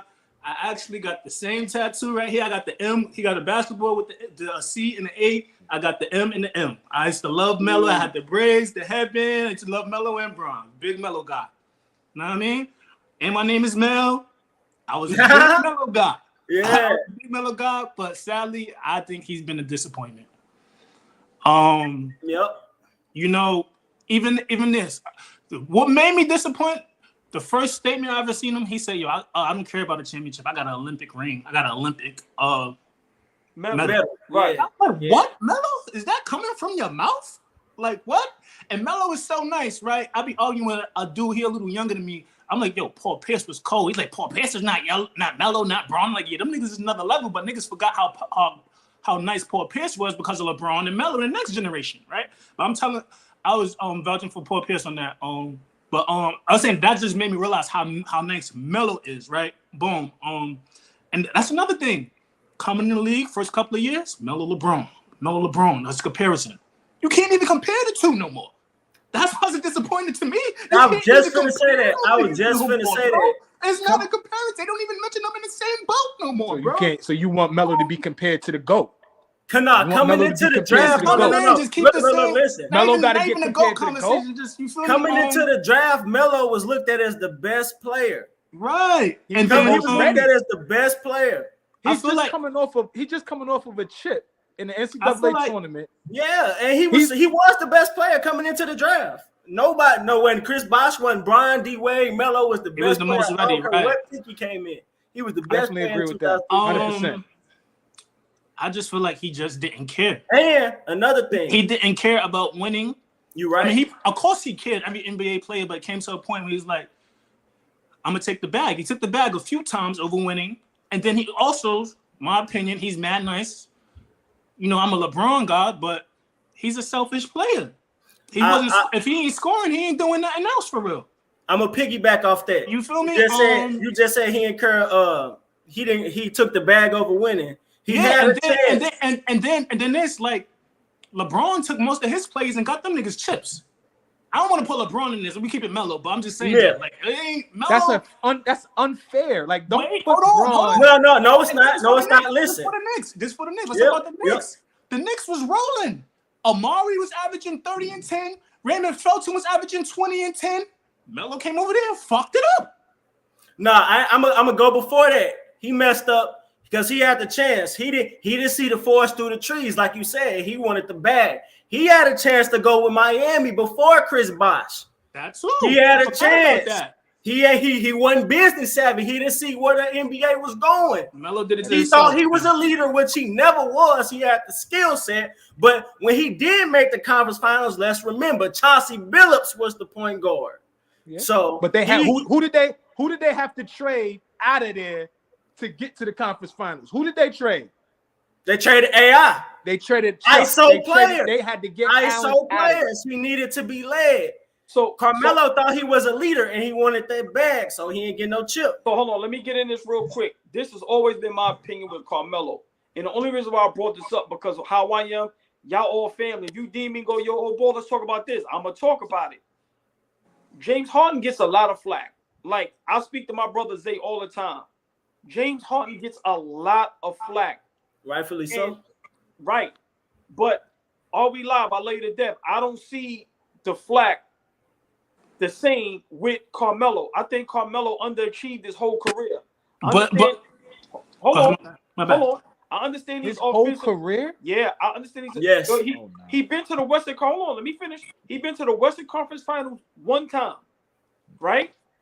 He has, and I don't want to make it all about accolades, but it's maybe one time in his career he's been maybe top 5 or top 3 in the runners for MVP. Nothing defensively. I'm just being honest. If he ain't scoring, he ain't doing nothing else. I think his skill set, yes. And in them Denver years, he's had solid teams. Yes, the Lakers at that time was, the Titans. But for him, his whole career to only be to the conference finals one time with his skill set, I think he deserves the same smoke that everybody goes crazy on James Harden.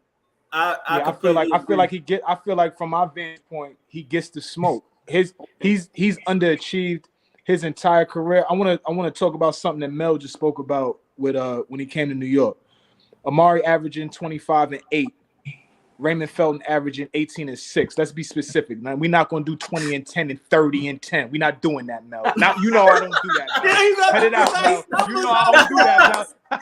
Yeah, so hold on. Real fast. Man. So that's where they was at. I loved how we looked when Felton and Amari came in. Amari was the only guy that wanted to come at that time, and I loved it, right?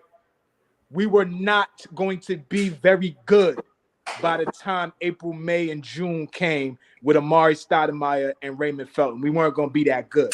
So it was necessary, in my opinion, it was necessary to go get Melo at that time. Now, he could have waited to the summer, right? He could have waited to the summer. We don't have to give up nothing. But to say like Timothy Mozgov and Danilo Gallinari and Wilson Chandler, love Wilson Chandler to death. But to say that we had to give those guys up was a lot, because that's what niggas, a lot of bull. Remember that trade? Everybody said we gave up a lot. Yes. Let me give you the names again. Mozgov, Gallinari. I disagree with that notion. Listen, when Wilson Chandler. When you get a superstar, you got to give something up. So I disagree when people be like, "Oh, you gave up too much." Hey, you got to give up what you got to get a superstar. I agree. Check me out. If they had the right pieces, though, you need them pieces on the championship team. I agree with that. I don't even think it was the pieces. I just don't think Carmelo was a leader. We make that trade. We bump Boston out of the first round. We lose to Boston in the playoffs that first year. We come back the next year, bump Boston, our 2 seed, win 55 games. Tyson Chandler is defensive player of the year. Melo is scoring champ. J.R. Smith is 6th man of the year. Like, he did not underachieve his entire career. Like, I don't think that's fair. There's a lot of moments he had where he played at the highest level, where he carried his team to levels. We hadn't won a playoff series in almost 20 years before Melo came in. I give you that. You know what I'm saying? He was carrying Denver to the playoffs every year in the fucking Western Conference at a time where that Western Conference was a dogfight. I give you that point. Denver was in the playoffs every year. So I think he should get a little more credit. That's what I'm saying. For me, it was like, damn, Melo gets he don't get no he don't get no love from in my vantage point, but I'm gonna let y'all go. No. So hold on. Let me ask y'all a question. Where do y'all have Melo ranked as small forwards all time? Oh shit. I mean, I'm gonna just go this way. I got my top 10 set up already. I got that set. Okay. Small forwards? Let us hear it. I think my 10th is James Worthy, 9 Kawhi, 8 Scotty, 7 I think 7 KD because of his moves in Golden State, all that. 6 Elgin Baylor. 6 Rick Barry. 5 Elgin Baylor, 4 Hondo, 3 Dr. J, 2 LeBron, 1 Bird. And I don't think I'm gonna keep it a straight stack. There's no other there's not 15 small forwards that Carmelo is better than in the history of the NBA. I personally don't believe that Carmelo is top 75. I personally believe Alex English is a better small forward and Denver Nugget than Carmelo Anthony and should have been top 75 over him. He was the league leader in the NBA in the whole 1980s. Better scorer, more efficient scorer. I mean, that's me. I don't got him top 15. Wow. Great point. That's a wild ass statement. You want to go? Yeah, that was powerful. Hey, listen, man. The young man. I'm looking at a list of powerful. Hold on. The young man believe what he want to believe, and you know what? I love it. I respect it. I love his history. That surprised me. Yeah, that was tough. I'm surprised. There's one person you didn't have in there that I'm surprised, and I got him better than Carmelo, and that's Paul Pierce. Yeah, I got him top 15. He in my top 15. Okay. Yeah. Okay. Then you got Neek right there at 11. I would have had Neek in top 10 if you wanted Chip or did a little more in the NBA. Hey, it's looking rough for Carmelo over there with Rage. That's 12 right there. That's 12 right there. Hold up. I was giving you a chance, Mel, but Rage got me scratching the back of my neck and shit. Niggas crazy. like, hold on. The list, I'm looking at the list of small forwards, kind of hard. Brown is gonna be number one. I'm just throwing, ain't no order. I'm trying to see where I put Melo. Brown, KD, Larry Bird, Dr. J. I ain't seen him play. I only put niggas I've seen play. With all due respect, I can't do niggas I ain't seen play. That's me personally. I respect that. I respect that. Okay. I'm Yeah. Kawhi, that would be. I can't. From what I've seen, Scottie Pippen. So that's Braun, KD, Bird, Scottie Pippen, Worthy. Kawhi. You said Kawhi. I'm trying to see Kawhi, Paul Pierce. I'm gonna go Paul Pierce before Kawhi. I'm gonna Paul Pierce. Trying to see who else. I'm gonna go Paul Pierce. He's established already. Go Paul Pierce, and then I will go Kawhi or Melo will come right after that. So he like 6'7" for me. Of your era. Okay, we got what I've seen my whole time. Of your era. Okay. I'm trying to think. Am I missing? Who I'm missing? I'm trying to think. I can't put people I didn't see. With all due respect, that's just no. Hey, respect. Go ahead. Hold on, y'all. Go ahead. Are we live? Go ahead, because you look upset, boy. yo, because the nigga named 15 niggas. Nah, because for me, boy, when we talk these lists, I don't like talking about winning and who won chips and who did that and all that type of shit. That shit don't matter when we're talking about pound for pound lists. Right, that's why I can't put all them other guys. Pound for pound. Hold on. Let Are We Live go. Go ahead. Who's talented? Who's more talented? Who's better? All that type of shit. So the fact that Paul Pierce got a ring doesn't make him better than Carmelo Anthony. Get the Rock one-on-one. Who's winning in a one-on-one? Carmelo's smoking that nigga. That's me. But smoking him. He used to go out with Braun. I don't know about that, but go ahead. Hold on. But let me go my list. Every night, hold on, Mel. Let me go my list. On, bro. Let me go my list, man. Hold on. Go ahead. Hold on. So I probably got Braun 1. I'm talking about players, talent. Braun 1, Durant 2, Bird 3, and I'm a historian of the game, Mel. So I'm my list is gonna seem more like Rage. So like I said, Braun, Kevin Durant, Bird, Dr. J. Let me keep it a buck. Fuck all that.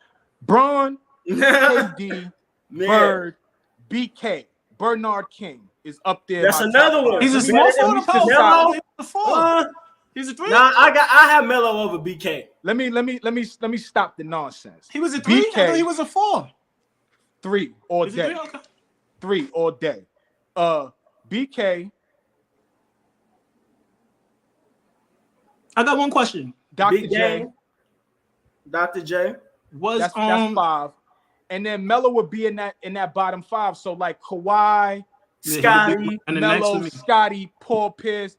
For me, a small forward that has to be top 10 is Adrian Dantley. You can't have a top 10 small forwards without Adrian. I got a question. James Worthy, man. What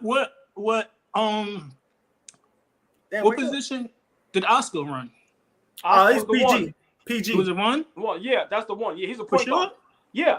Oscar Robertson was a point guard. Yes. I never seen him play, but I know all his accolades. Hold on. Let me ask Let me ask y'all a question.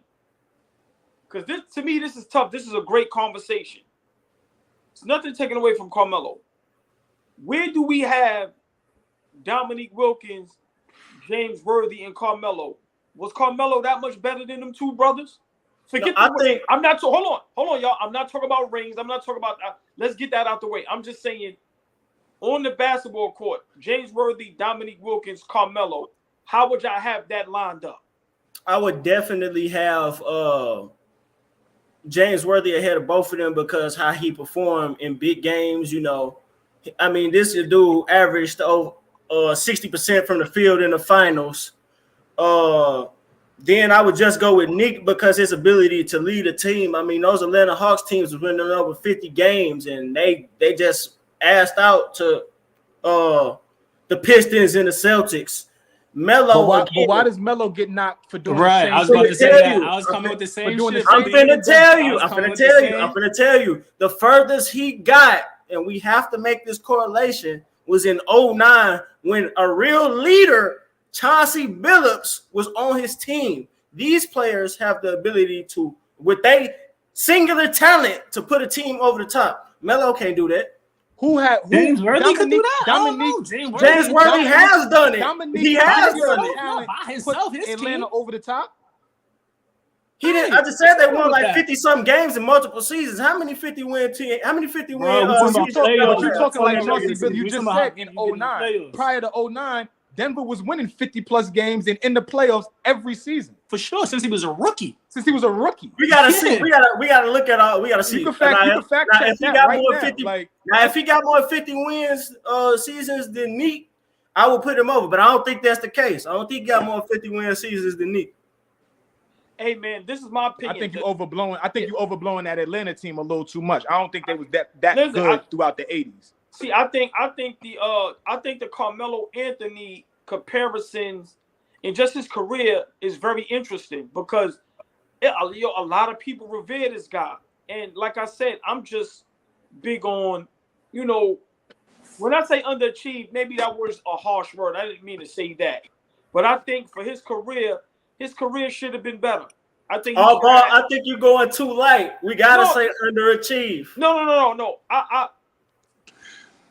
Because at the end of the day, you gotta produce. Your game gotta show something other than his stats. Hey, all we live, all jokes aside, when you look at all his peers, man, all his counterparts, man, Melo should have had a better career. I'm not talking about the what I'm asking is, what does better career mean? Okay. What would you said Neek. Like, we said James Worthy, and the first thing you said was what James Worthy did in the playoffs, and He's only there because Magic and Kareem. For sure. I agree with he's not only there because of Magic. He won the Finals MVP. He doesn't get to the finals without Magic. It doesn't happen. Wait. That's hypothetical, though. He was on the team. And what are you talking about? Is hypothetical. We can't say if Magic wasn't there. He was there, and he won.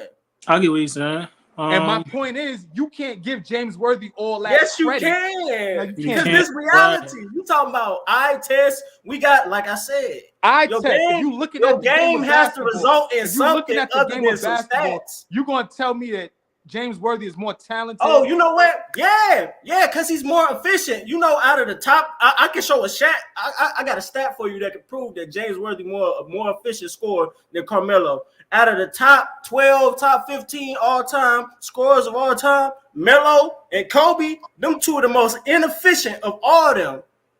But I'm pretty sure for a career, James Worthy got a higher field goal percentage. That's what than his Melo. skill was. He was a bucket. We No, expected how you a Melo bucket to and be you something that he's not, inefficient? and we're gonna discredit him for who he is as a basketball player because he's not LeBron James. That's ridiculous. No, but I'm saying. So hold on real quick. So are we live? Oh, all right. Let me ask you a question. Do you think Melo's career at this point, when it's all said and done and he retired, do you think his career could have been better? Just honest opinion. And I was trying to get clarity from you. What do you mean by could have been better? Could he have won more? Could he have gotten more act? What do you mean by being better? Okay, so what I mean by that is maybe more trips to the Western Conference or Eastern Conference Finals, more trips to maybe the finals. You don't necessarily have to win. Some type of accolades besides a gold medal, which we know when we put our USA team together, we the best in the world. So that don't really do nothing for me. For him to never be in the MVP race, I just feel like top three in voting a couple of years, but okay. Yeah, but it might have been only 1 year though. That's what I'm saying. It might have only been 1 year. I think this is Melo's his biggest downside in his career. I think that he was too stubborn. I mean, New York, I think that should have been his. He stayed in New York way too long. He really should have took that opportunity with Miami because those guys bought in. Like D-Wade knew that his championship winning days by itself was over, so he had to teach somebody else with more longevity in LeBron and Melo ain't buying in, man. And Bosh. Melo can't buy into that. Melo not a leader. Melo, that's how nice he is. I wouldn't want to buy in either. How's Melo nice? But skill set, we gotta we talking about organized basketball. We talking about professional. Your singular skill set does not mean nothing if your team cannot win in the needed time. But you keep talking about if your team can't win. We keep talking. You the leader. Melo was the team. Is a team accolade. But hold on, Melo. I just Melo said the star player, right? You think we got roles on teams, right? We got roles on teams, right? We got roles on teams, right? Flea, these Melo accolades: 10-time All-Star, leading scorer 2013, 6 times All NBA. 6 All NBA. He's supposed to do more than that. Top 75. I agree, but he's no, that's not top 75. That's not top 75. No, it's not. No, it's not. No, it's not. Hold on. Because we fascinated now with niggas winning this award. Wait, these are players before Melo. These players before Melo. Read those accolades again. Hold on. Hold on, Rage. Hold on, Fleet. Read those accolades again real quick. 6-time All NBA. Hold on. Scoring champion 2012, 2013, 10-time All-Star, and Olympic gold medal. All-Star. He has 1 scoring title. 2012, 2013. Okay, and 6-time All-NBA. Yeah. That's his career averages. His career averages 22.5, 6 rebounds, 2 assists.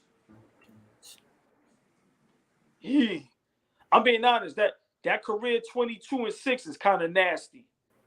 That's after the last 4 years of being on. But like, talk about his prime. I get you. I don't like that too. From 03 to 2014. Can we tap into that? Not to switch the issue. Well, it's still kind of like a Melo issue. Like, it's kind of disrespectful how these legends and the people that paved the way, they don't. Somebody said the other day, they don't get a chance to walk out on their own. The NBA is just spitting niggas out. Legends. I mean, look, it wasn't Melo's until not supposed to be going out like this. Let's be fair. It wasn't until Houston, when Melo realized he wasn't a leader, he had to get kicked out of the league and had to be on TV begging for a job for him to realize, hey, you ain't that guy no more. And every great player ain't a leader. I can't agree with that. I know that. I'm saying he can't accept that. That's what he was. He got bamboozled. See, I was one of those. I was like you. I can't get with every great player got to be a leader. I completely agree with you. What I'm saying is, what hindered him in his career, he didn't see that he wasn't a leader until it was too late. Can I ask y'all a question? Hold on, y'all. Can I ask y'all a question? If anybody has any insight. Self-awareness. I mean, Carmelo not self-aware. That's what I'm saying. Hold on. What was the reason? And I'm not saying this to be sarcastic. I really don't know because I don't play like the politic game. I don't care about none of that. What was the reason, in your opinion, or if you actually know, why was he blackballed? Again, I think it was. Go ahead. NBA just don't like hood niggas. Okay, hold on. That's your, NBA don't like. Hold on. That's your opinion, Flea. You do you have an opinion, or do you actually know why? I feel like you gotta, for a nigga to be over 35 in the league right now is almost foreign, right? If you over 35 and still got a job in the NBA, you are an anomaly. And a part of that is because you got to buy in to wherever you not the man no more. So I'm not saying like what Dylan Brooks has said the other day. I ain't like what he said, but part of what he said was a fact. We want to bring vets back, right? We want to get vets in these locker rooms. But if we want to bring Melo back and Dwight Howard back, do they want to play the role of being a vet, or do they want to play the role of, yo, I need to get minutes, I need tick, so get me out on the floor, right? That conflates you being able to say, yo, Ja, you shouldn't be doing that. Yo, Dylan Brooks, you should be doing this. Yo, Jaren Jackson. Like, they're not going to play the role of Udonis Haslem. They're going to want to have minutes, right? So I think that's a big reason why Melo wants to play, which I respect. But a lot of these teams don't need what he's going to be able to provide. They don't need it. So it's like, how can I put you on a roster when you're not going to embrace the Udonis Haslem role? And I want to piggyback off that. I want to piggyback off what you say. I completely agree with that. And I'm going to just say Melo's style of basketball is outdated again. He played at 2000s high post up. That don't work. Portland, that's the best I've seen Melo in this style since New York, since the dark days of New York. Him in Portland, right? So you can't say I've seen him to this style, and it shouldn't have took him that long. He should have been doing this since New York, since the last days of New York. All right, so hold on. Let me ask y'all a question, because I love this conversation, and I respect all y'all opinions, because all y'all making great points. Like I said, I just want to lay it out there, because I'm still a person that if I don't know, I don't mind saying I don't know. So you telling me a guy Melo stature, offensively how he was, when teams bring him in and tell him, hey, we don't need you as a starter, we need you to come off the bench. You telling me they're telling him, knowing that he can still score, that he's going to play a Udonis Haslem and not get no minutes? Not even a Udonis. I think that's a stretch. Not even Udonis Haslem. That's a stretch. But let me be honest with you. Gary Harris is not even 30, and he's a vet on Orlando right now. He's trash. And he's trash. He don't play, but feel what I'm saying though, Rage, man. Yeah. Like, but he's 28 years old and he's a vet. Think about that. We do need some adults. We need some real adults. He's 28 and he's a vet in an Orlando locker room. So that's what I'm saying. And again, I think I don't know. It's kind of hard with me, right? Because look, you know, I felt into Melo's washed. When they said he's washed, he don't belong in the NBA. I'm like, yeah, he's washed. He don't belong in the NBA. Came back to OKC, averaged 16 off the bench. No, OKC, them numbers deceiving. I remember OKC. He was struggling to hit wide open middies. Numbers deceiving. All right, all right. You can say that once again. Numbers deceiving, but numbers are. I hate numbers. We could use numbers whenever we. Oh my! Go ahead. Yeah. I thought he was gonna come back, be an all-star. This Melo, he was gonna do him. NBA was saying he's washed, but when he came to Portland and played the role for the bench, and he averaged 15 points for a playoff team. A lot of teams could use that, and his style did translate. He bought into the role of being catch and shoot, not ISOing as much. It wasn't that horrible. Even on the Lakers, he averaged 13 off the bench on a horrible team. All right, let me say this. Hold on. Now, hold on. No. Hold on, y'all. Stay right there. So let me ask y'all this. Because remember, I'm always going to play devil's advocate. Remember, we don't see them in practice, right? So in practice, yeah, you can give me buckets. But what about defensively? What if you're a liability on defense? Where you my God. We ain't got, hey. Wait, hold on. No. And listen, this is, and I'm being for real, right? Because I'm a big New York Knicks fan, and I was arguing with somebody.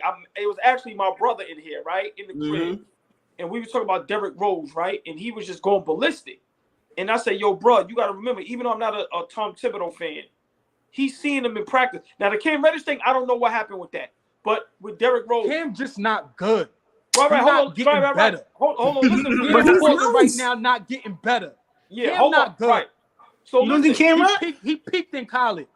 Right. So hold on, y'all. Listen. So I did that for Mel, y'all. My fault. Yes, good point. But listen.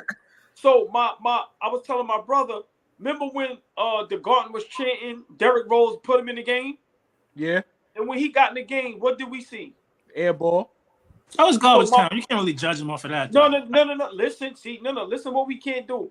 It ain't about garbage time. What I'm saying is, for one, he looked like he didn't have his legs under him. He shot 3 air balls. What I'm saying is, if you've seen that in practice, where now defensively, a Carmelo got to guard one of them young dudes, and they just giving him buckets. How can you put that? And I'm just playing devil's advocate. I don't know.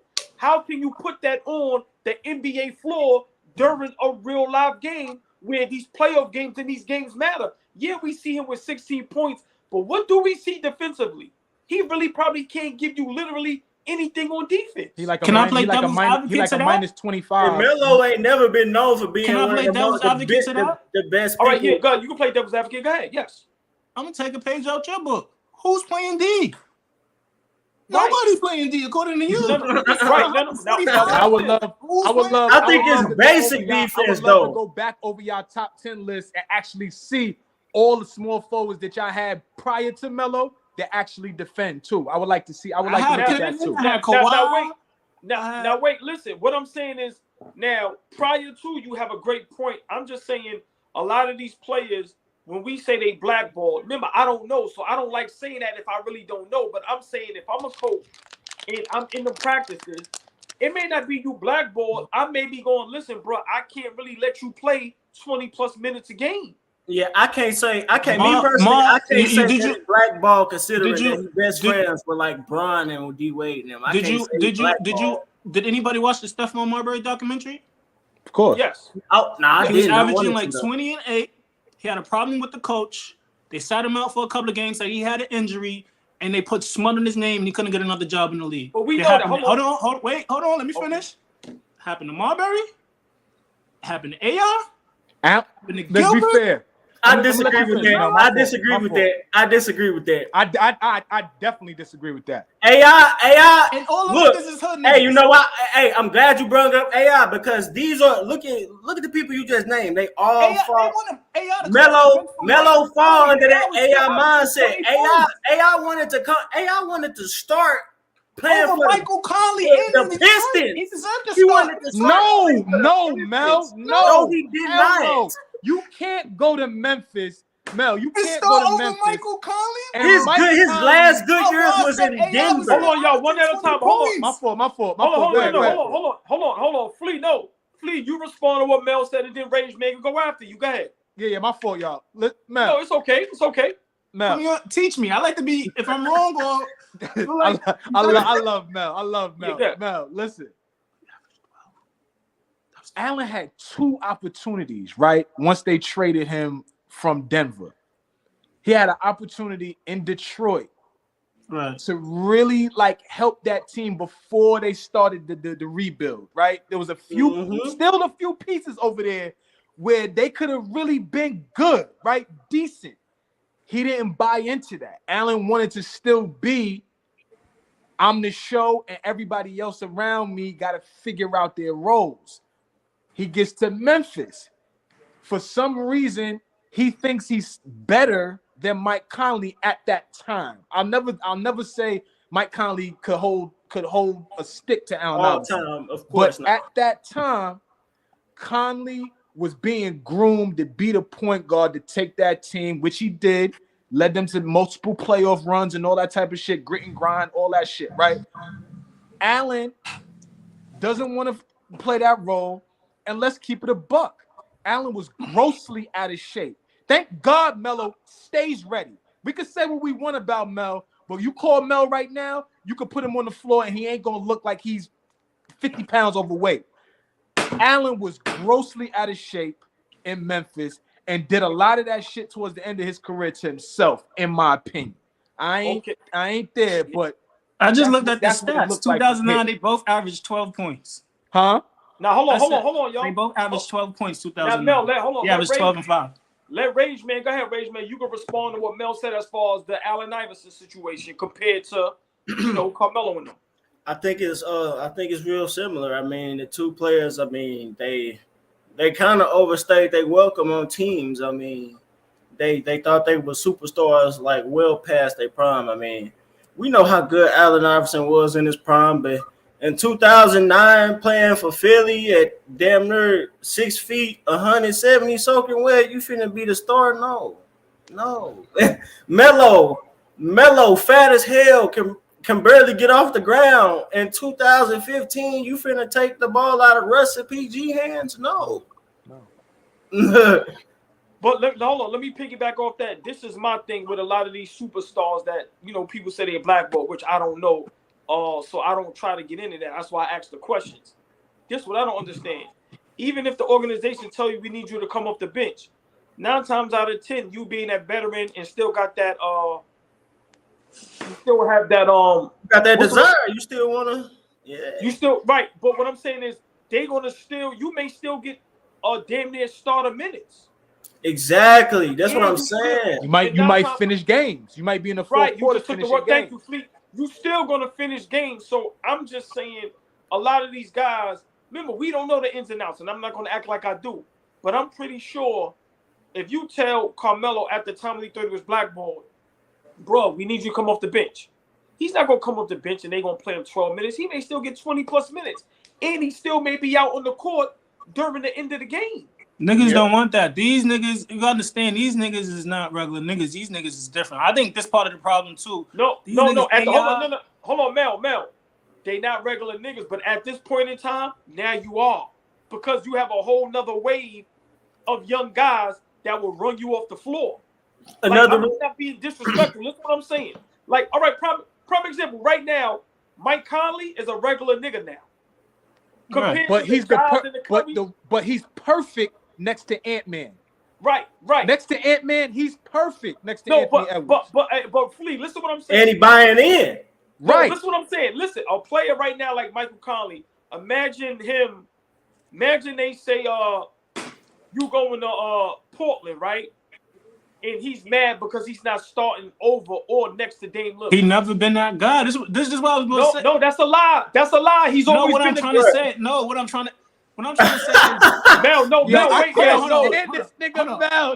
No. Y'all comparing Mike Conley to Melo and AI. Melo and AI probably haven't came off the bench since they was in junior high school. Yo, I'm talking about the mindset. Mindset though, Mel. The mindset, bro. Mel.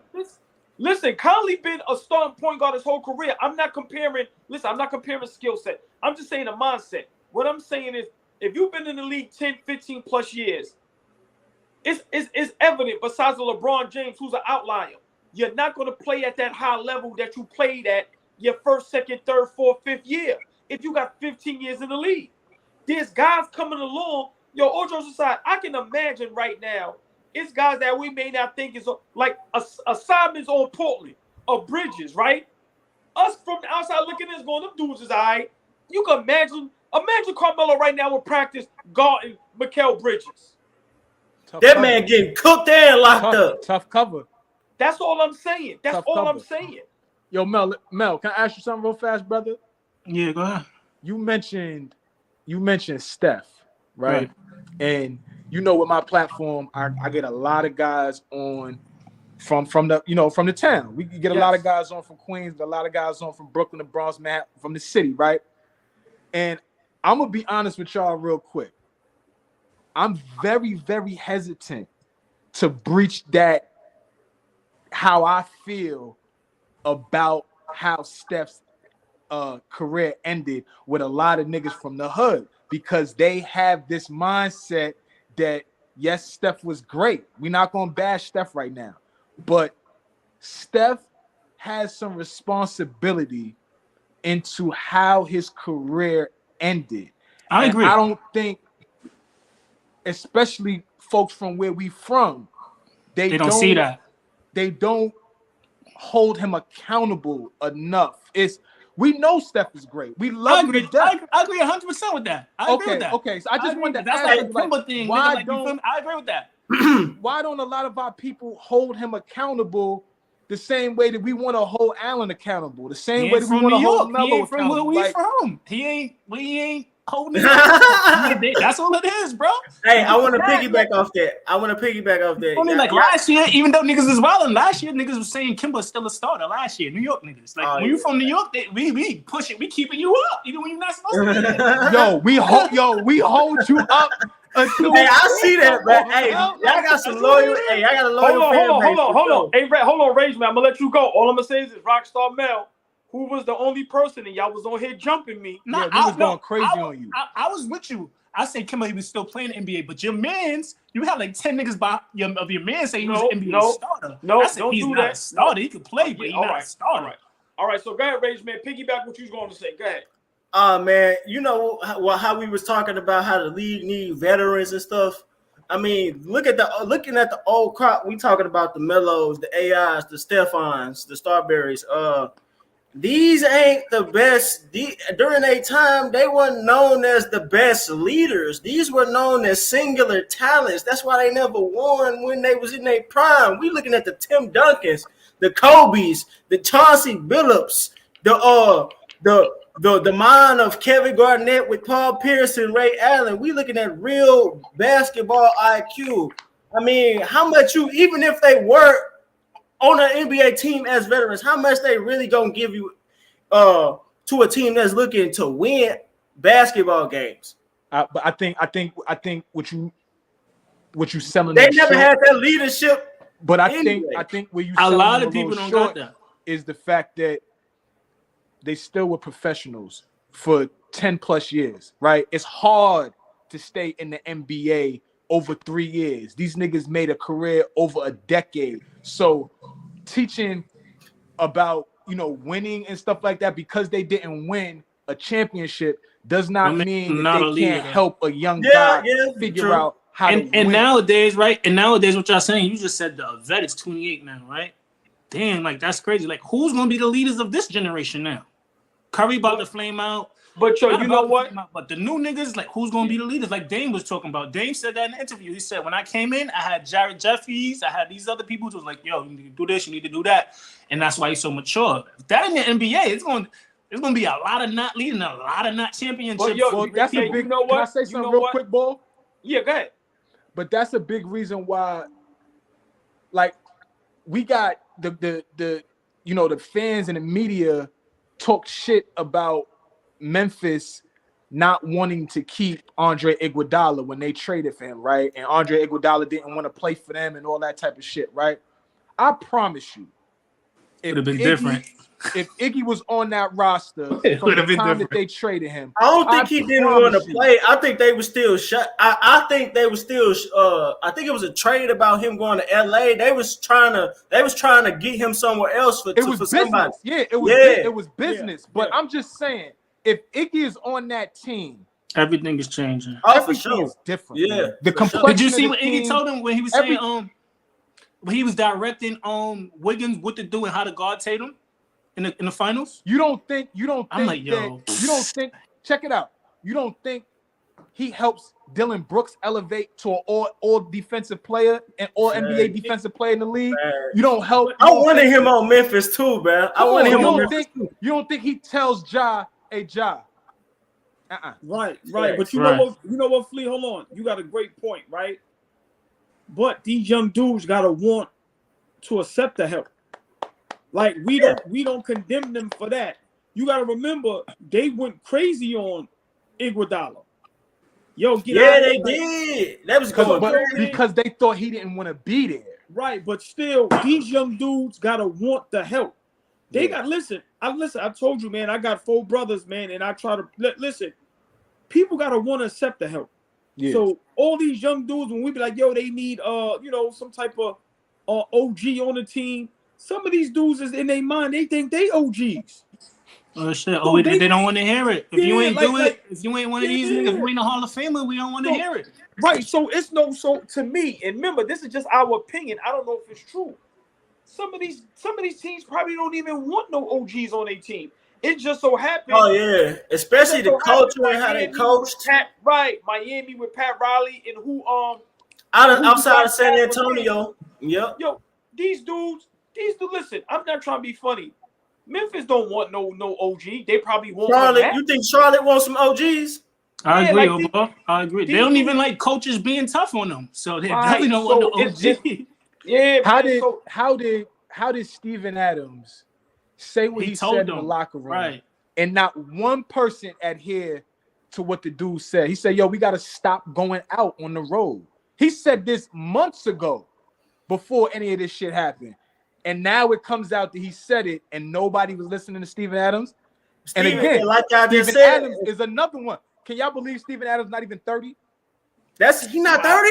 He's not even 30. Damn, he's been in the league for hell. This is what I'm saying. This is how young the league is, y'all. Jesus. Now, Flea, let me ask y'all a question.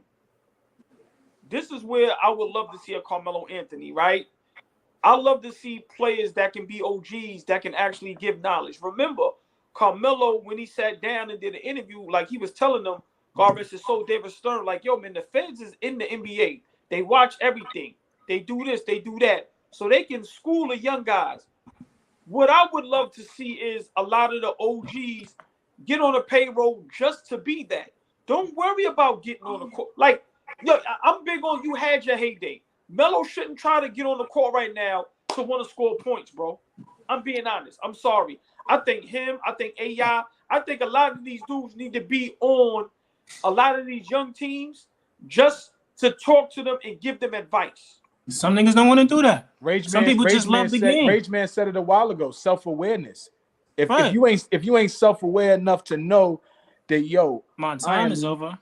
Right, Mel. I ain't that. I mean, look at AI. This nigga still got cornrows, man. He ain't grown up. No, hold on. Listen. Hold on, real quick, y'all. I'm an AI fan, right? But I'm not gonna lie. When I see him still with the little cornrows and the big chains, it's like, yo, come on, Chuck. Like, grow up, man. But look, he's just a you hood pushing nigga 50. like that, bro. He You just pushing a hood 50 nigga like that, bro. He just nigga AI be Chuck, at ATL. He used to be at the Chuck events outside. AI, Chuck, he just like that, bro. Chuck got the grays in his braids now. If I don't know if you can see. Hey, yo, he just stuck in his ear. Listen, when AI got the dookie, oh, hold on, y'all. Yo, man, I love this lady to death. Smiles for cupcakes, man. Yo, she been a supporter before I even came on the internet, man. Nothing but love, man. Love that lady, dope. man. That's Big shout dope. out, That's Smiles dope. for Okay. Cupcakes. Yeah, and she from Texas, man. Much love. But all I'm saying is these guys, yo, it's hard. It's hard for you to be my role model if when you talking to me, you looking like a rapper. I'm just being honest, bro. Like these guys gotta want to look like you helping. Hey, I guess but I ain't gonna front. But I like what you said. I think it's a difference though between an OG and an elder. I think an OG can tell you what not to do. An elder can teach you what to do. That's why I'm saying them guys on the team can't really help. All they can teach you is what to not do. They can't tell you what to do. That's a good point. That's a good point. Oh boy, I feel like that goes hands in hand. Like being a rapper, being a basketball player is like almost the same thing. And these are niggas who they listening to before the game, who they look up to. NBA Josh listen to NBA Youngboy. That's why he it's a parade in that city. Bro. Listen, man, I understand everything you're saying, and I'm just saying with the Carmelo Anthony situation, man. I just feel, I just think his time is up. I don't know him being blackballed. Like I said, I really don't know, man. I know they tried to do it to Kyrie. I could figure that much with looking from the outside in, but all these other dudes, I'm being honest. If right now, okay, let me ask y'all a question. Wait, is Derrick Rose being blackballed? No, he in the league. No, but he don't get on. Hold on, but he don't get on the court. He's okay with that, right? He got a different personality. I know, but what I'm saying is, some people, remember, we smart, we kind of get it. I'm saying you have some people that really, I hear say, yo, man, he need to play Derrick Rose or trade him. Derrick Rose still can play. Oh no, I don't know. Right. Derrick Rose can't guard his position.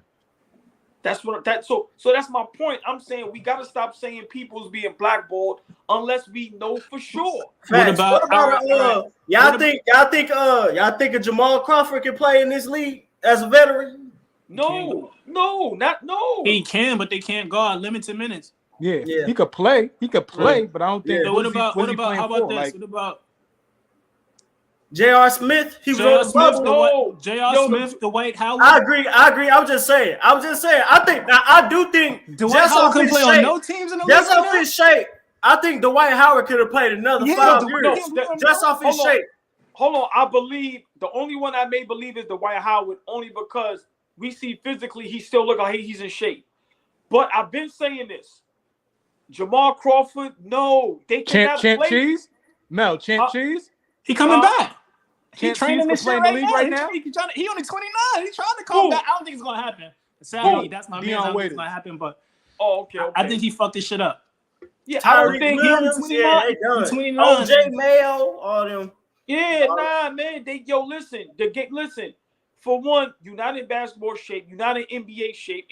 Man, these dudes are 6. Listen, a lot of things I don't agree with Gilbert Arenas, but I'm agree with this because I know he does it because he's a maniac. But I love his content. Yo, man, these guys are 6'8", 6'9", moving like two guards. What is Jamal Crawford gonna do right now out there with Jason Tatum? Oh God, forget Jason Tatum. What are you gonna do with a maxi? A guy that's your height but fast as a fox and in shape. He ain't play against him. He got to play against the bench. So that's my point. We gotta be real. Right. We gotta be real. But he know that. I think Jamal Crawford know that. That's why he went and got him an analyst job. No, he was TNT. Right. Once again, he didn't complain. He didn't say he was blackballed. He understood when Lou Williams retired. Remember, I'm gonna give y'all an example. Tom Brady. You know what he said? Why he retired? Yo, bro.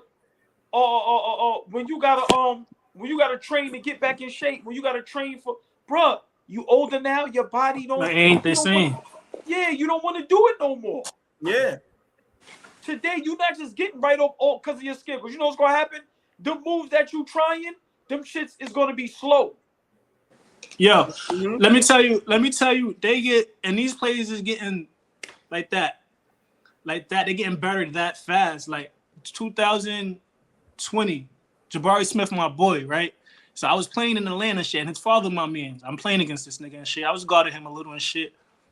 When he went to college, to ALLBALL, and came back again, I said, yo, this nigga's a whole different human being. He's not even the same nigga in 3 months. And I was college. So in the NBA, you know niggas is getting better, way better within months like that, bro. And now check it, Mel. From the time, and that's why I made that point about Cam. From the beginning of the season to right now, Jabari Smith is a totally different player than he was at the beginning of this season. Yeah. This nigga, and you know I'm down. I just looked at Cam stat. That nigga averaging 8 points over there in Portland. I'm like, the bro, fuck? I'm down here in Houston, so I watched the Rockets, and they super young. They got nothing but young talent, but that kid Jabari Smith is night and day from when he got drafted to right now. Like completely different player. We may have to just sometimes be honest. Some dudes just ain't that good. Yeah. And you know, I have nothing against Cam Reddish, but you're not gonna sell me on 2-3 great games he had in college or high school, whatever he did, and tell me he's gonna be a great NBA player. No, he played out in the Hawks. The Hawks were supposed to re-sign him. He got done really. He played great in the Hawks. He came, he was shut down Chris Middleton and was getting buckets. He did out in the Hawks. They should have took a chance. Atlanta should have took a chance on him. They should have took a chance on him. I am on front. All right, let me ask you a question on Rage Man. Your opinion: if a person doing great, why would they let you go? He was hurt. He wasn't doing great. They just threw him in the mix, and he played good. Behavior, you know, fit, pay. So much shit matters. Right. He would have to get paid. He was a he was a bucket, and he was a lockup guy. He would have to get some money over there. They wasn't going to pay him. Yo, Ball, you had said earlier on the show, you know, let these GMs do their job, right? Yes. And I was thinking about it when you said that. I've been thinking about it for a while. Think about this for a second. Back in the day, the money was so different, right? You know, the money was so different, meaning a lot less, right? So the responsibility on GMs back in the 70s, the 80s, maybe even the early 90s was so much more focused on basketball instead of really just the business of everything. Basketball, right? These GMs today got to know so much about the business of basketball and not just merely a Rage Man can go left, AllBall can rebound, Mel can handle, Flea can shoot. Like they got to know so much more nowadays. What Flea mother like? What Flea? What his father went to high school? Who you know what I'm saying? And so did he get good grades? You could be able to draft right because you focused on basketball. I'm gonna go and watch this kid the entire senior season while he's at Duke, so I could see what type of, you know what I'm saying, how he gonna translate into the NBA. Nowadays, okay, I gotta figure out what type of player he is, but Now it's a bunch of business that goes with this shit, and that's why a lot of these teams miss. On top of getting them better, know how to draft. You still got to get the nigga better. You still right? Gotta get Right. Now listen, I agree with that, and I'm gonna leave it at this, and then we can get off. I'll let y'all plug y'all stuff and everything. And like I said, we're gonna have it the way it's gonna be a lot of us up here, 8, 9 of us, but let me just say this. I want to give a big shout out right to Kawhi Leonard, right, and Patrick Beverly. This is why. Pat Beverly in high school was averaging 40. 37. Right. He learned, and I want a big shout out to Marcus Smart as well. And this is just for other young players to understand. These guys changed their whole game to stick and stay in the league. DeJounte Murray said when Greg Popovich wasn't playing him and he thought they was playing games with his career, he said Kawhi Leonard told him, don't worry about offense. Yep. Go play defense and make sure you get picked for a first team or second team or defense. And if you can play defense, they got to keep you on the floor. Now, while you're on the floor, you show your offensive skill set. That's how I always started. Playing games always started with defense. So I just want to give a shout out to those brothers because they get it. Can I add one more? Go ahead. I want to add one more name. So Cam Reddish, I hope somebody lets him know you have to do something else to get your playing time. Maybe become a defensive stopper, and then you can showcase your skill set. But these guys just solely think about offense, and you got to remember, you see what KD is offensively? So a Cam Reddish, if you just going to work on offense, bro, you got to go through about 100 people before your offensive package becomes all-star caliber. Right. Because you can name 100 players in the NBA. Let's say 50 right now who offensive package is not going to do nothing but get better. Your offensive package is never going to get that. So I think these guys need to really understand the position they're in and figure out a way to get on the floor and to stick. That's just my opinion. Y'all fellas, go ahead and plug what y'all got to do before we get out of here. I agree. One person I'm going to add to that is Jose Alvarado. That nigga got in the league because New Orleans didn't have enough players during COVID. Niggas was sick. He didn't get drafted. He came from the G League and made the most. And he got paid. That's some real old school shit, bro. He got in the league because them niggas didn't have enough players during COVID. They was sick, my nigga, and he made the most out of that. Facts. Man. Like I said, man, I appreciate y'all brothers, man. And you already know the drill, man. Every time I'm live, I'm gonna hit y'all up. Yo, AllBall, appreciate you always. No, man. Mel, you know you my brother. Love you to death, boy. Mel, love you. Yes, sir. Hey, I got what's y'all socials? Mine's is right there. It's on there. Everything. My shit not on there. How you change this shit? Can you edit this shit? Put this shit. Remember, but listen, Mel. His joint is Rage Man. Remember, his stuff. Yeah, I just follow. Right. Yeah. Yes. Hey, man. Y'all brothers have a good night. See y'all soon. Yes, sir. Peace.